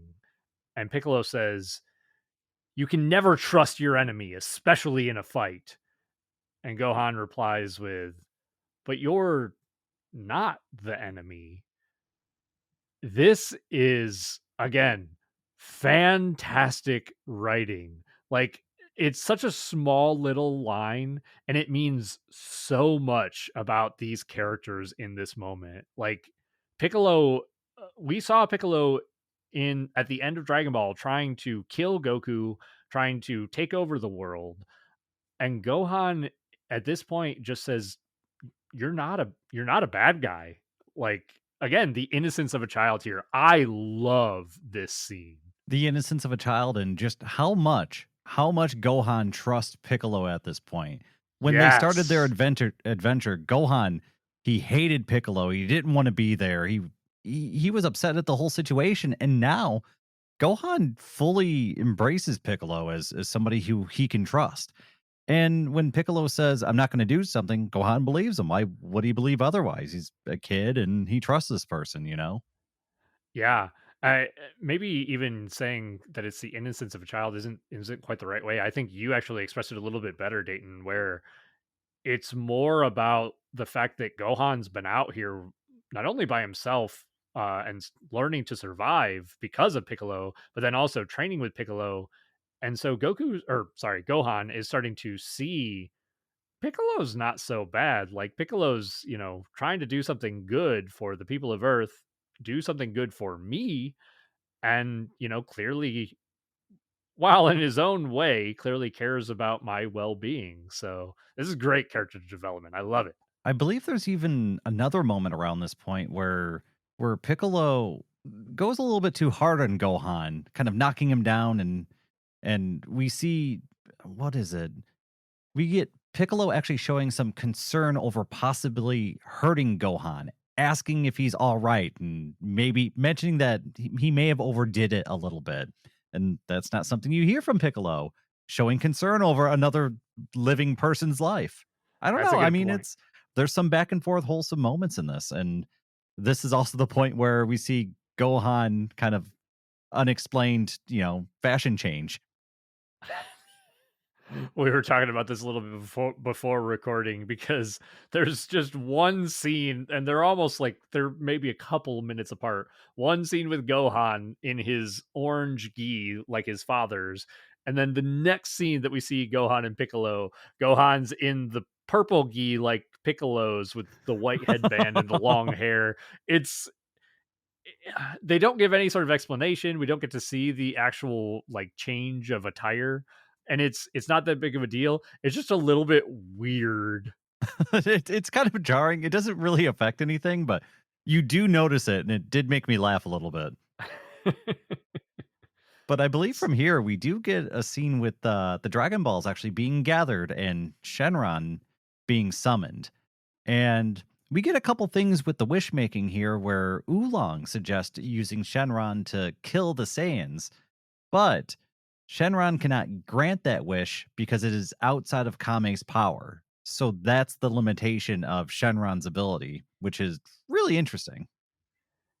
Yeah, it's kind of like I think I got too heady about this trying to think about like what does that mean? Does that mean like if let's say if Goku had made the Dragon Balls and Goku's clearly way stronger than Kami now, would Shenron then be more powerful and be able to do more stuff? I don't know. It's kind of weird. Like, how do you measure that exactly? Yeah, and wait, so if the dragon can bring people back to life, can't Kame do it too? Like what are the rules here? It feels strange. I mean, honestly, we're never going to get a clear answer about No. this. So, I mean, if anything, just the Dragon Balls just become a larger and larger plot hole in Dragon Ball as time goes on. yeah, unfortunately, but this does result in Goku's resurrection at the hands of Shenron. So we know the Dragon Balls are now going to be dormant for a year, and Goku takes this moment to leap back onto Snake Way to get back to King Yema's place and get back to the Earth. There's also a brief exchange between King Kai and Gregory where we find out that Goku is now, in fact, stronger than King Kai.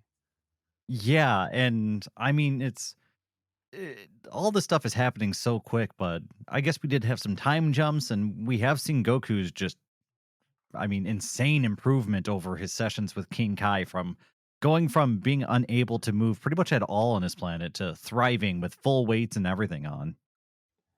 Yeah, it's again, like you said, it's fast paced in this. I think in Dragon Ball Z, it took multiple episodes for Goku to finish his training. But I like the pace that we're moving at. It keeps things moving, I guess. But we kind of wrap up this episode as we move into one of the cities here, one of the major cities, and we see two space pods crash into the city, into the ground. As people kind of encircle these craters that these space pods make, we get to see two forms, one large and imposing, bald with a handlebar mustache, and then another small, slender, with large pointed hair, both wearing armor that is akin to the armor that we saw with Raditz. And this is the arrival of the Saiyans on Earth. Yeah, and we're left with that cliffhanger at the end of episode 8. So I think we should jump right into episode 9, which is Yamcha's hard struggle, the terrifying Cybermen. And the Saiyans immediately begin their rampage across Earth. And this is also kind of how they do their introduction with a back and forth between what we find out is Vegeta, the smaller Saiyan, and Nappa, the larger handlebar mustache Saiyan. And they waste no time wiping out an entire city that is until Vegeta tells him to settle it down. We have a job to do. We have a planet to sell. And also, what if the Dragon Ball was in this city? Our whole wish would be kaputs, man. Yeah, yeah. So the Dragon Balls are kind of the important point here for these two. And so they begin looking around with their scouters because they want to find the strongest warriors here to question them. And Nappa says that there are multiple readings of power levels over 1,000, which surprises them. But they end up heading towards two of the highest power levels that are very nearby one another. And this kind of moves us to this sort of wasteland area where Krillin is shown flying into the scene to meet with Piccolo and Gohan. So we kind of get the impression that these two large power levels that the Saiyans are going towards are Piccolo and Gohan. which is interesting. Like, I'm curious. They don't say the numbers, but I'd be curious to see what they get a reading on for Gohan when he's not juiced up, I guess. Yeah, and I mean, they're doing a good job of kind of putting all the pieces where they need to be. We see where everything's going. The Saiyans they're using their scouting devices to track down the strongest fighters on Earth, and it doesn't take long for both of these Saiyans to reveal themselves. And now we've got a stare down between Piccolo, Krillin, and Gohan, and Vegeta and Nappa, and immediately they recognize Piccolo's voice that they overheard on their scouter device, and they know that he's the person they need to speak to about the Dragon Balls. They also identify, I believe, for the first time, Piccolo as a Namekian, which Piccolo did not know. And also, we get a cut to Kami, who did not know that he was a Namekian, this alien race. But Kami is kind of reflecting on the fact that he created the Dragon Balls as a sense of kind of longing for home. Yeah, he said that he almost had this uncontrollable urge to create the Dragon Balls, like he was purpose built to do it, and that he was able to not recreate home, but bring a part of his home with him was how he always described it. And it's I mean, it's interesting. The idea of Kame, who's almost like a godlike figure for Earth, not knowing his own origins and having a big reveal like that, you can only imagine how somebody in his position would feel finding that out. Yeah, it's a big deal. And this kind of moves us to the Saiyans saying, "Give us the Dragon Balls." And this turns a into Nappa pulling out these seeds and planting them into the ground and then kind of watering them, or at least giving them some sort of food to make them The grow. weird juice. He gives him the weird juice. Yeah, this sort of like green goo. And out from the ground erupt these 3 foot tall green creatures with these bulbous heads and kind of 3 fingered clawed hands and toes. And what we now know to be the Cybermen. Yeah, and they pretty much waste no time as these little green psychopaths launch their attack, and we see Piccolo and Krillin kind of keeping pace and battling pretty well, but Gohan is completely unnerved, and he's not able to move. He's petrified. Yeah, Piccolo actually has to step in to protect Gohan briefly as the fight kind of like separates and they back off from one another. At which point, Tien, Chaozu, and Yamcha arrive on the scene. And the Saiyans now notice that, hey, there's 6 of you and there's 6 of our Cybermen. Why don't we have a little game where you guys fight our Cybermen one on one? I'm not gonna lie, this feels very World Martial Arts Tournament esque, and I love this little mini tournament idea. It felt amazing. I love that somehow Dragon Ball can be life or death situation, but also fun at the same time. It's great. I was totally down for this. Honestly, and I mean, I even had this feeling knowing what happens going forward, but my immediate thought was, okay, this would be interesting. Most of them could probably hold their own, but what happens when Gohan gets in there one on one against the Cybermen? And of course, we don't get to see what would happen in that instance. Because what does end up happening is Tien steps up first to fight one of the Cybermen. And I mean, Tien kind of is beating up this creature pretty quickly here, but the creature's head splits open. It's kind of veiny green head and shoots out this white splooge out of its Oh noggin. god. And it appears to be some sort of acid because while Tien dodges the attack, it eats away at the earth that it ends up kind of splashing onto. However, Tien elbows the creature, knocking it out and basically defeating it. Yeah, the creature kind of craters into the ground and Tien declares victory and Vegeta's unimpressed with the performance of his warrior. And he shows it by vaporizing the downed Cybermen. He kills his own warrior right in front of everyone's eyes. And it's kind of a shocking moment. It shows just how ruthless Vegeta really is. Yeah. We also are given a bit of information about the Cybermen in that they are supposed to have a power level of 1200, which is the equivalent of one Raditz. So now we have another measuring stick, right? Yeah, exactly. So we're kind of getting to see, okay, well, at this point, Tien is apparently stronger than a Raditz, which I mean is pretty damn impressive given the fact that, Raditz kicked the crap out of Goku and Piccolo.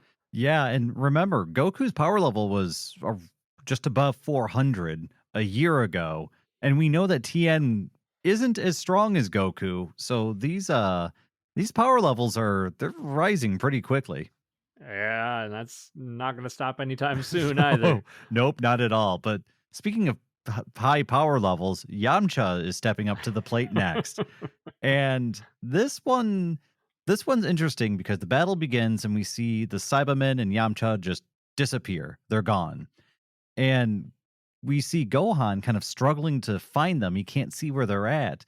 And this is going to be a callback to what you talked about where Piccolo tells him, remember to you see with your body and not your eyes. And we see Gohan kind of close his eyes and concentrate for a moment, and we see him start kind of catching up to where the fight's going. And by the time Gohan's actually able to see it, we're at the end of Yamcha's fight where he outmaneuvers the Cybermen and, well, we think wins, knocking him hard into the ground just as Tien did. Yeah, and it's kind of a cool moment. It's a fun little exchange with Yamcha getting to see him use what looks like an after image to Kamehameha. And Yamcha's being so cocky. He's being very full of himself in this moment. Like, all right, guys, I took out one of them. Why don't you just send the rest of them at me so that you guys don't have to worry about it? And in that moment, Vegeta's like, yeah, slow your roll, buddy. You're not finished yet. At which point, the Cyberman leaps out of the crater, latches onto Yamcha. Yamcha cannot get free, and in a flash of light, the Cyberman explodes, detonating itself and killing Yamcha. Yeah, so we're at 50-50 as far as a success rate with our Z fighters, and this is kind of a real moment. And the first time I saw Dragon Ball Z, I didn't know who Yamcha was, and I was like, "All right, well that guy's dead." But now that I've watched Dragon Ball and I've had that adventure with him, I mean, he's an original character. He's been there the whole time, and he's no slouch. He's a decent fighter, and seeing him just kind of go down like that, just I mean, it was unceremonious, right? It was a coward's tactic to kill an honorable man. Yeah, I mean, and admittedly, this is the sort of thing that a, a coward's tactic, like a underhanded tactic, where like we already saw Raditz lying to Goku to get released so that he could continue to murder Goku and Piccolo. I mean, we know that, or we kind of see that Vegeta and Nappa are probably not any different. Like they're going to do whatever it takes to win. And I mean, we get the infamous, or well, I guess famous Yamcha pose inside of the crater. And Yeah, to I bring it mean, up. hey man, there's a statue of that shit in Japan. Really? Wow. Yeah. Wow, wow, wow. But it honestly, I really like the way that this is played out in Kai in particular, because again, they do a great job with making these tragic moments feel tragic. They've got really good music. We even get a scene with Balma is watching Yamcha on TV. She watches the death of her on and off partner on television. And again, a great performance here from Krillin as Krillin's I mean, Krillin is, he's earlier this year, he lost his best friend. Now he lost another close friend of his, and he is pissed. And he kind of steps up to the plate to take on the next challenger. Yeah, and I mean, this is a brutal scene for Krillin because Tien tells him, Krillin, don't worry. Or actually, before Krillin got into the fight, Yamcha told Krillin to hang back because he can't be wished back with the Dragon Balls anymore.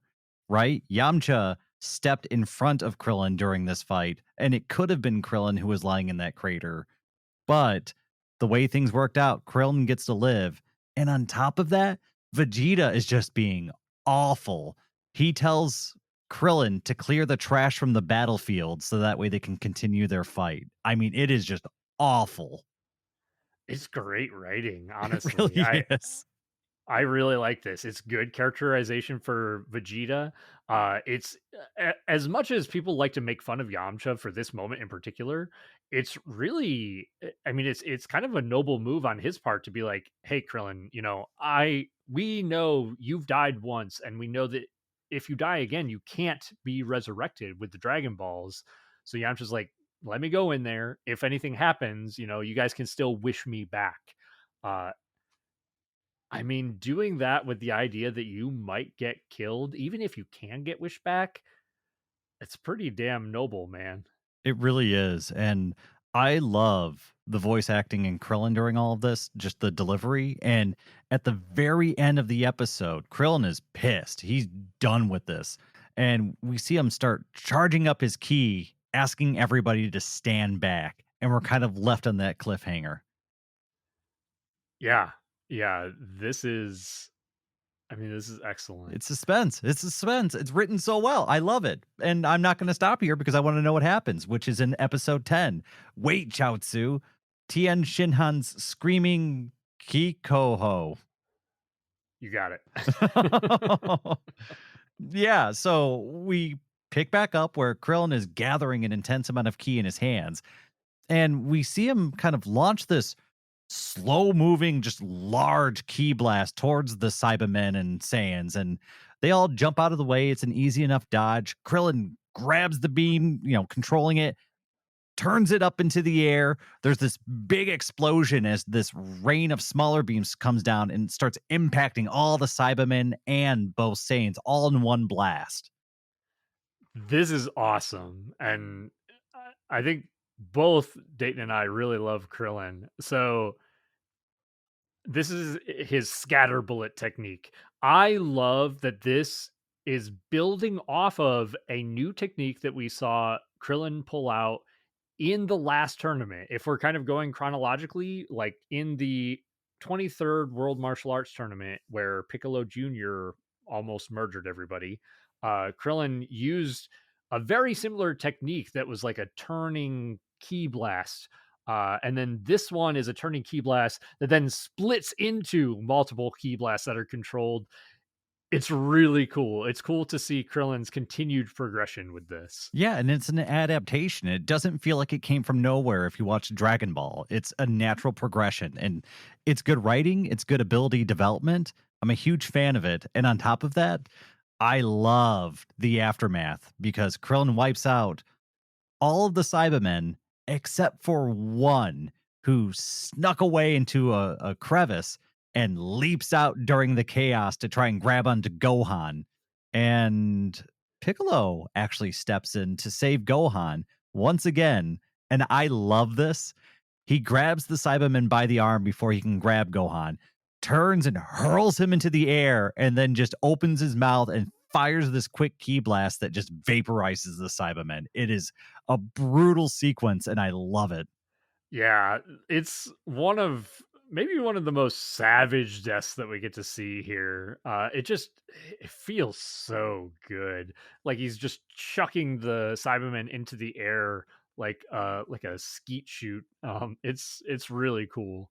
But that accounts for all of our Cybermen. They have now been wiped out. We are down one Z fighter and down six Cybermen, but we've still got two very powerful enemies to deal with in Nappa and Vegeta, who were also targets of Krillin's scatter bullet but come out completely unfazed by this attack. Yeah, and Krillin even mentions that he'd put everything into that attack, but this is now the beginning of the actual battle, and Nappa steps forward, and he's got his eyeball on Krillin because he's looking to get a piece of a piece of the guy who just killed all of his Cybermen. Yeah, yeah.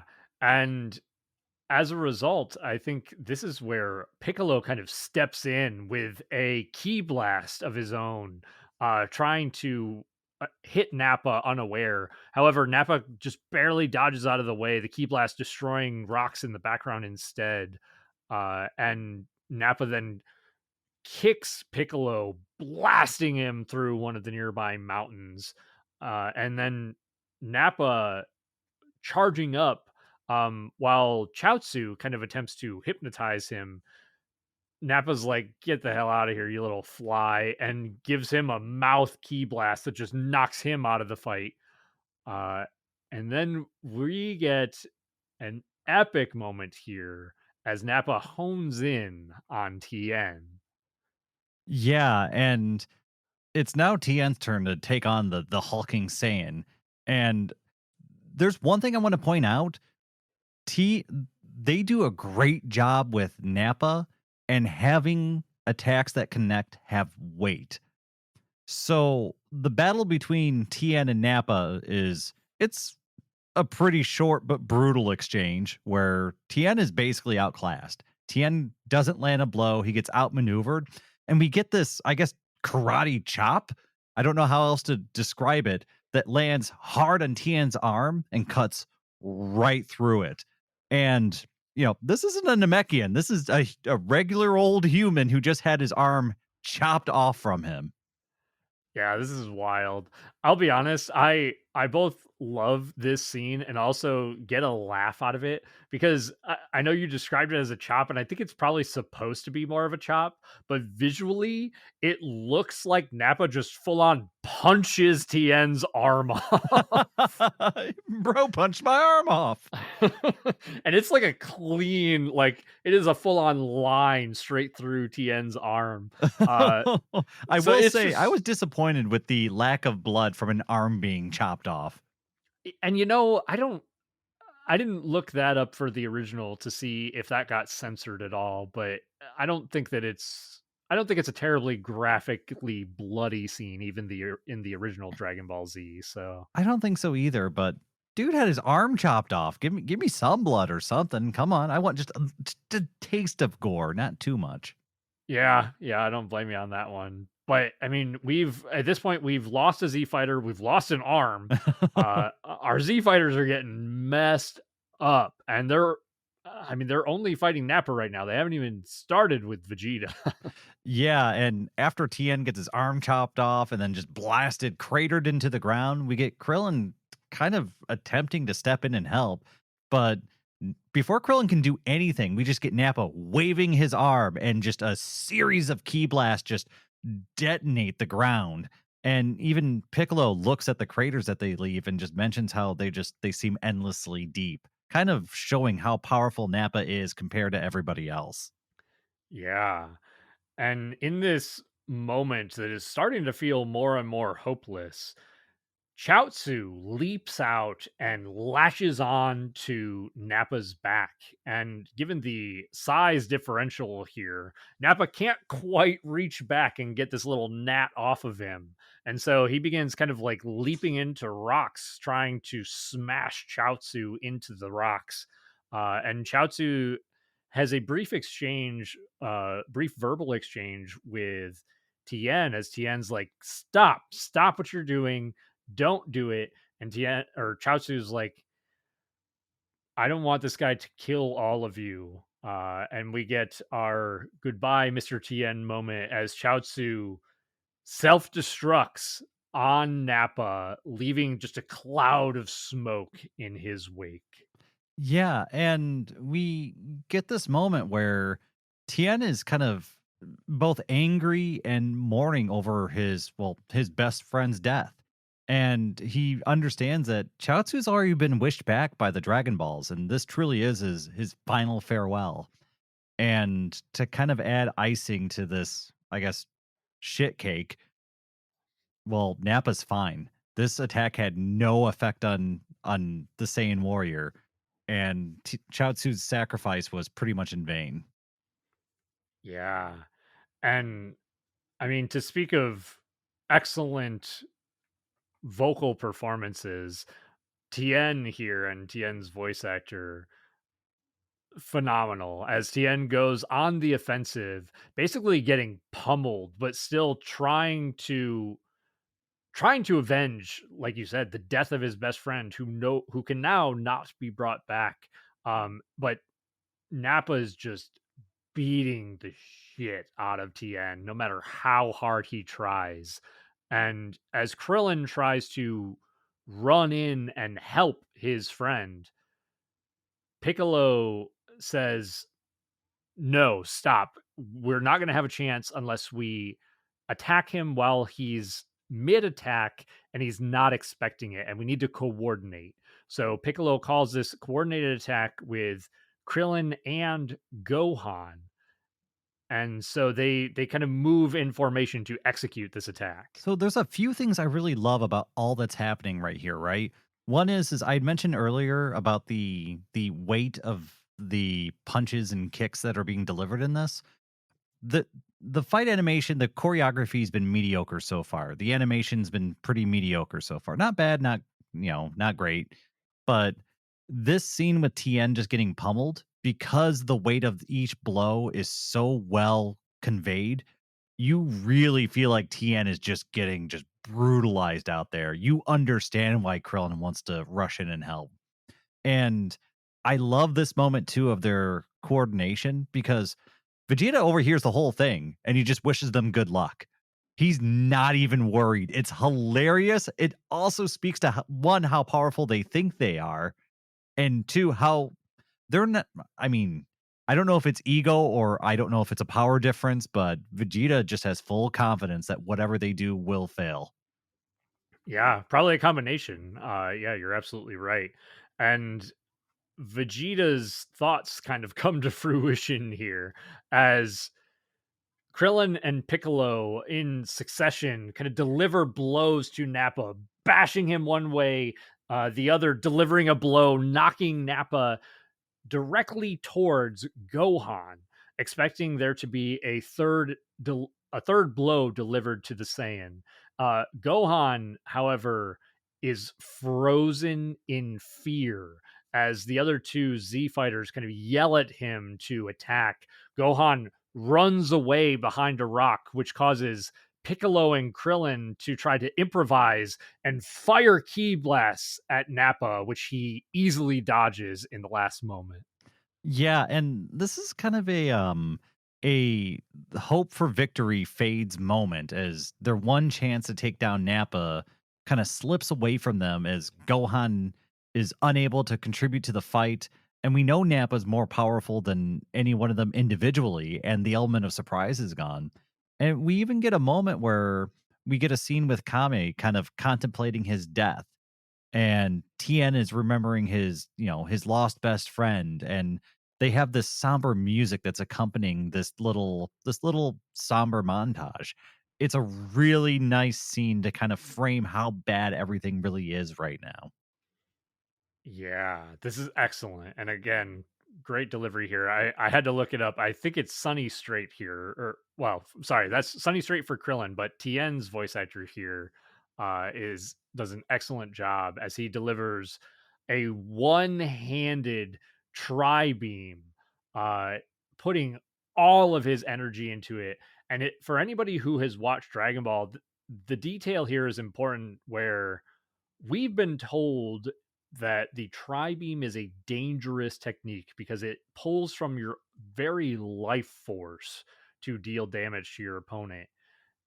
And in doing so, Tien blasts Nappa and falls over dead, hurting Nappa, but not dealing nearly enough damage to even come close to making this a fight in favor of the Z fighters. I will say the explosion looked fantastic with the I guess upgraded colors or whatever. I don't know if this was a new frame or if they just touched it up, but the explosion looked great.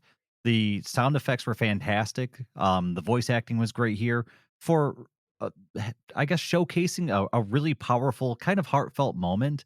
I think they did a fantastic job. This tri beam blast was, I mean, perfectly done. There was nothing I would change about it. I think that they did a great job of trying to convey all the emotion that Tien was feeling right there and putting it into one attack. Yeah, it's great. I love this moment. And I mean, this is continuing our theme here where things are becoming more and more dire. We've lost Yamcha, we've lost Tien, we've lost Chaozu. We're down 3 of our 6 Z fighters, and I think the combat here has only been maybe 2 episodes worth of fighting. Yeah, Uh, and I mean, and all we've really gotten out of it is some henchmen were killed, and Nappa is he's not in bad shape. But he's just showing a little battle wear. He's got a little bit of bloody lip or something, and his armor's a little beat up, and maybe he has some singed hair. But I mean, he's fully functional and he's ready to keep going. So things are looking bad, and as the Z fighters continue to fall, I mean, hope is starting to drain with it. We see Krillin kind of mourning the death of one of his other fallen friends in TN, and we see him actually stop and scream out for Goku. And this actually catches Vegeta's attention. As Nappa goes to charge in for what should be the final assault, Vegeta calls him to heal, and he asks if this Goku is actually Kakarot. And of course, the Z Fighters say, "Yeah, and he's way more powerful than us. He'd show you guys a thing or two." And the chance to fight a more powerful warrior is enough to get Vegeta to give them 3 hours to wait for Goku to arrive. And for some reason, I love this because this is such a theme with Saiyans, letting the more powerful guy charge up, arrive, whatever. They always let the situation get as bad as it can be just to see if they can overcome it. I mean, and I agree with you. I think the thing that makes this moment great is that we've been seeing this with Goku for the entirety of Dragon Ball. And so now that we have this kind of backwards knowledge that Goku is a Saiyan, and we get to see that same behavior portrayed in Vegeta, it's like, oh, they're all like that. It's in their blood. Goku has no control over it because none of them do. Yeah, apparently. But this is great. The other thing that I really like about this too is that even Piccolo, of all people, says, just wait until Goku gets here. He's going to show you guys what for. That's wild to me that Piccolo is saying that as somebody who hates and wants to murder Goku. I mean, if yeah, it is. It's really speaking to how his character is. I mean, it's changing in rapid pace, but I mean, at heart, he's a survivalist. That's probably the number one motivation for most of what he does. And he knows he can't win without Goku at this point. So he's probably the type of guy who will say whatever he needs to make sure Goku arrives. So that way I'm guessing he might be thinking that him and Goku will beat them, but I mean, who knows? Yeah, exactly. That's a good point too. And this is interesting because as Vegeta says, "Hey, we'll give you 3 hours. We'll wait 3 hours to see if this strong guy gets here. If not, we're going to wipe the floor with you." And Nappa in this moment is like, "Nah, fuck that. I'm going to kill these guys right now." And he dashes forward, getting ready to attack them again. And Vegeta yells at Nappa, saying, "Are you about ready to disobey a direct order?" And you kind of get this sense of fear from Nappa as Vegeta starts to lose it just a little bit. And this is kind of where this is almost like a little bit of a a trope now, but you have kind of like the big guy who looks like he should be big and strong and imposing. And then you have the little guy who clearly is the stronger of the two. Yeah, and the I believe Piccolo picks up on this, and he even thinks to himself, "Wow, if that guy's in charge, he must be stronger than this guy we've been fighting, which means that we're in big trouble." Yeah, I mean, Nappa's been wiping the floor with them, and Vegeta is clearly significantly stronger. Yeah, and I mean, it's a bad situation, and I mean, give the DBZ writers credit. They've done a fantastic job of building up suspense in this series. Like, I'm hooked in. The stakes have never been higher. And we talked about this before, but I'm going to keep bringing it up. Dragon Ball Z has a different tone than Dragon Ball. It feels much more serious. They don't really pull punches. If they got to kill a guy, they'll kill a guy. Yeah, and I mean, we're 10 episodes into Dragon Ball Z, and we've seen 4 of the main protagonists die at this point. Uh, and I mean, of course, we know as Dragon Ball fans that they have the Dragon Balls, so death doesn't have the same sort of ramifications that it might in a different story. But still, the fact that they're willing to go so far as to murder their characters, it's setting a very different tone, like you said, Dayton. And I will say, having the context of the original Dragon Ball series now, watching this, it makes so much more sense. It's a much better series having that context behind it. And I think we mentioned this before. We both enjoyed it without that context before as young adults, but I mean, so far it's aged like fine wine. I'm very, very happy with kind of the direction things are going. I have some questions about some of the artistic direction and I guess things they decided to cut in DBZ Kai, but I'm going to kind of reserve some of that until later until I watch a little bit more, but I agree with some, disagree with others. I don't know how much of an improvement it is over the original, but it's at least quick, and as somebody who's seen the original, it's scratching the itch so far. Yeah, I think that's something that I mean, we're only 10 episodes into Kai, and so I think that's something that we're probably going to continue to examine and discuss further as we move forward in terms of the changes, like the things that they've cut out, the things that they've decided to include, or the changes that they've made in terms of whether it be animation or the dub, like the lines and the writing. Um, a lot of it, I think I'm in the same camp as you right now, Dayton, because I like a lot of it. I think the dubs have been a big improvement. The color corrections have been an improvement. Even fixing Vegeta's color palette. I don't know if you remember the first time that they showed Vegeta originally, he had brown hair and like this hideous looking like green armor and Oh stuff. no. I just assumed it was Uh weird lighting. no, they didn't have his full color palette from Akira Toriyama at the time, so they just made one up. And then later Akira Toriyama was like, "Nah, man, it's supposed to have black hair and he's got like white and tan armor. What are you doing?" Oh, jeez. Little details like what color the character's clothes are. Yeah, not important, but Oh but they did my. fix that, so, good on them for fixing that part. Uh, but I I do wanna say too, not Kai specific here, but Saiyan arc specific. I love group combat in Dragon Ball, and we do not get enough of it. As much as I love the, one on one, like, hey, this is kind of an ego thing, and we want to see who's got the bigger dick in this moment. I really love getting to see weaker opponents fight against a single stronger opponent and trying to tactically figure that out. And it feels like a very hopeless situation like this one does. It's really cool. And the Saiyan arc does that excellently. Yeah, and I mean it makes your opponent just feel monstrous, right? Like the introduction to Raditz was Goku had to give his life just to beat one of them. And the teamwork between Goku and Piccolo was a lot of fun to watch. And now we're seeing all of our previous heroes that honestly even in Dragon Ball, it seems like most of them got like their main arc and then they were kind of pushed off to the side a little bit. It's nice seeing them actually show up and have some screen time. And I mean, I'm having fun with it, even though they're all dying. Yeah. I mean, I just like getting to see them fight. I even like getting to see them use some new techniques like our scatter bullet and such. Uh, it's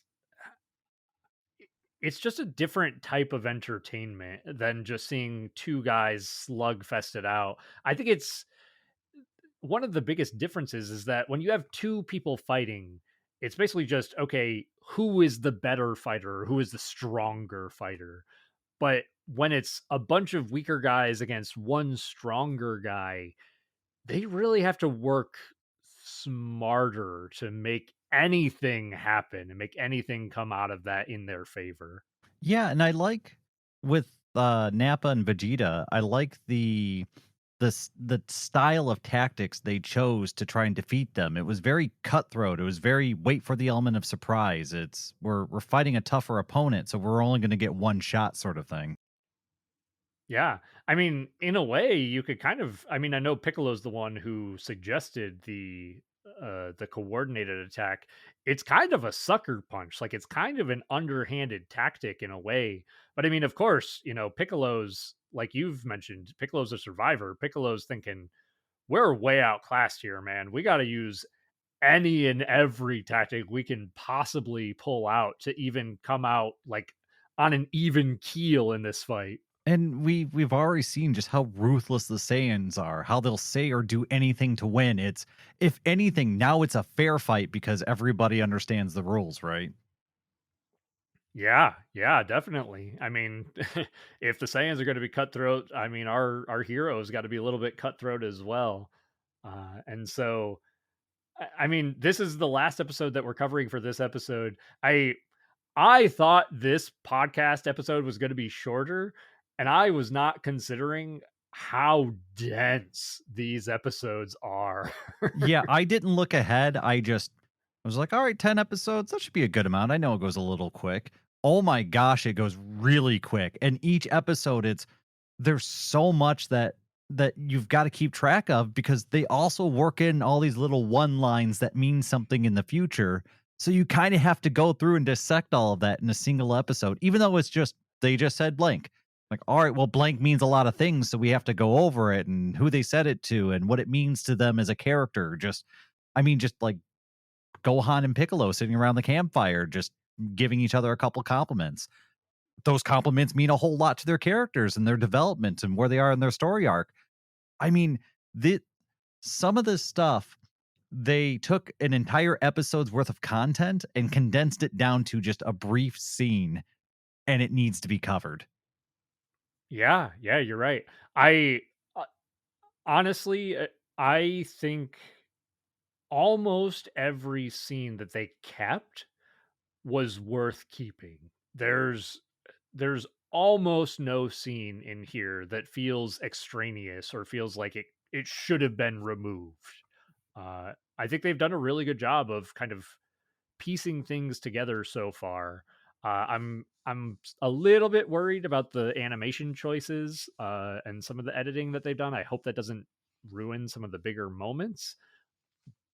But in terms of cutting things down, I'm pretty pleasantly surprised. Yeah, me too. I mean, the fact that I'm thinking about w did they leave out something?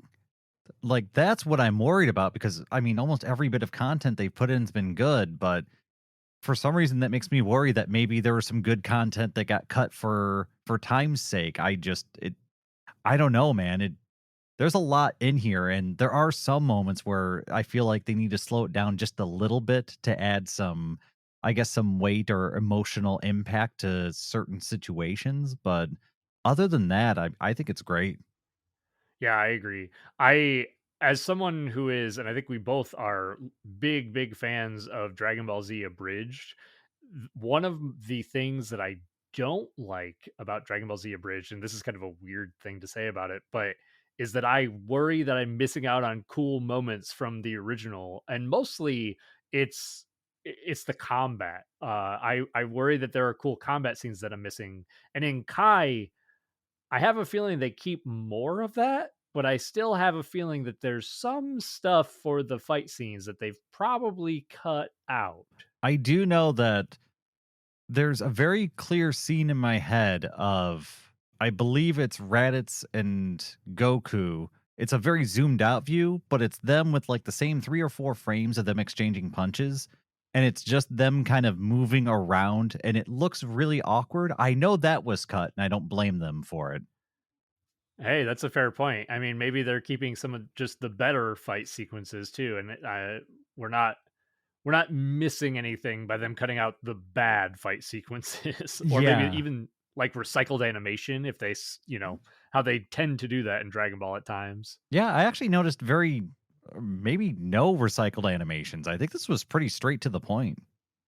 I don't think I saw anything that got recycled, so I mean that's smart. Good on them for doing that. Yeah, I think so far the first 10 episodes, DBZ Kai, you're getting a passing grade. I think you guys did a pretty good job with it.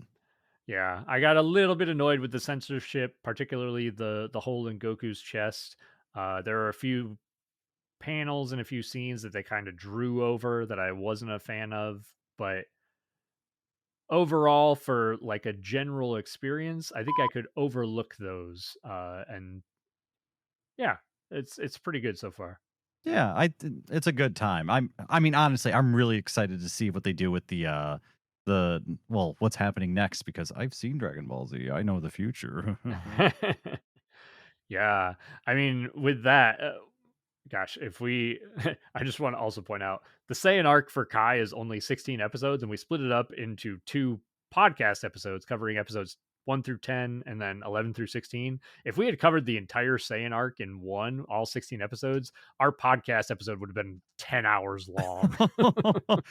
For a moment, we were worried that maybe the next episode would be a little tough to stretch out long enough. I don't think it's going to be a problem. No, I seeing these episodes and knowing what's coming up, 6 episodes will be plenty for next time. So strap yourselves in for next time, everybody. With that, did you have anything else that you wanted to talk about for these 10 episodes, Oh, Dayton? geez, my brain needs a rest. I've talked about plenty. Well, I think that's it for this episode of Instant Transmission, where we discuss everything Dragon Ball. This has been your host, Todd. And Dayton. Be sure to join us next time as Goku arrives on the scene to make his first big save in the second half of the Saiyan arc. Nappa's ready to kill off our remaining Z fighters, and Vegeta hasn't even joined the fray yet. How many more of Goku's comrades will be killed before he arrives?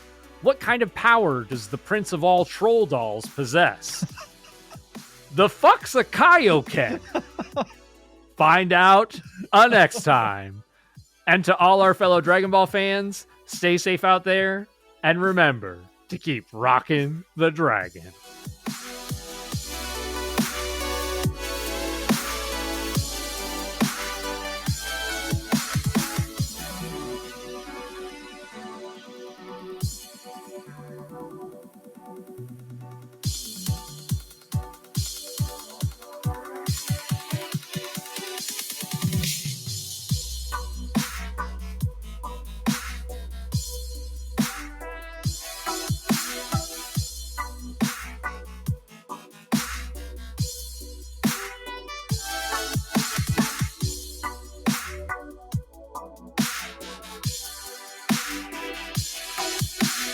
Can you imagine dying to Cyber Splooge?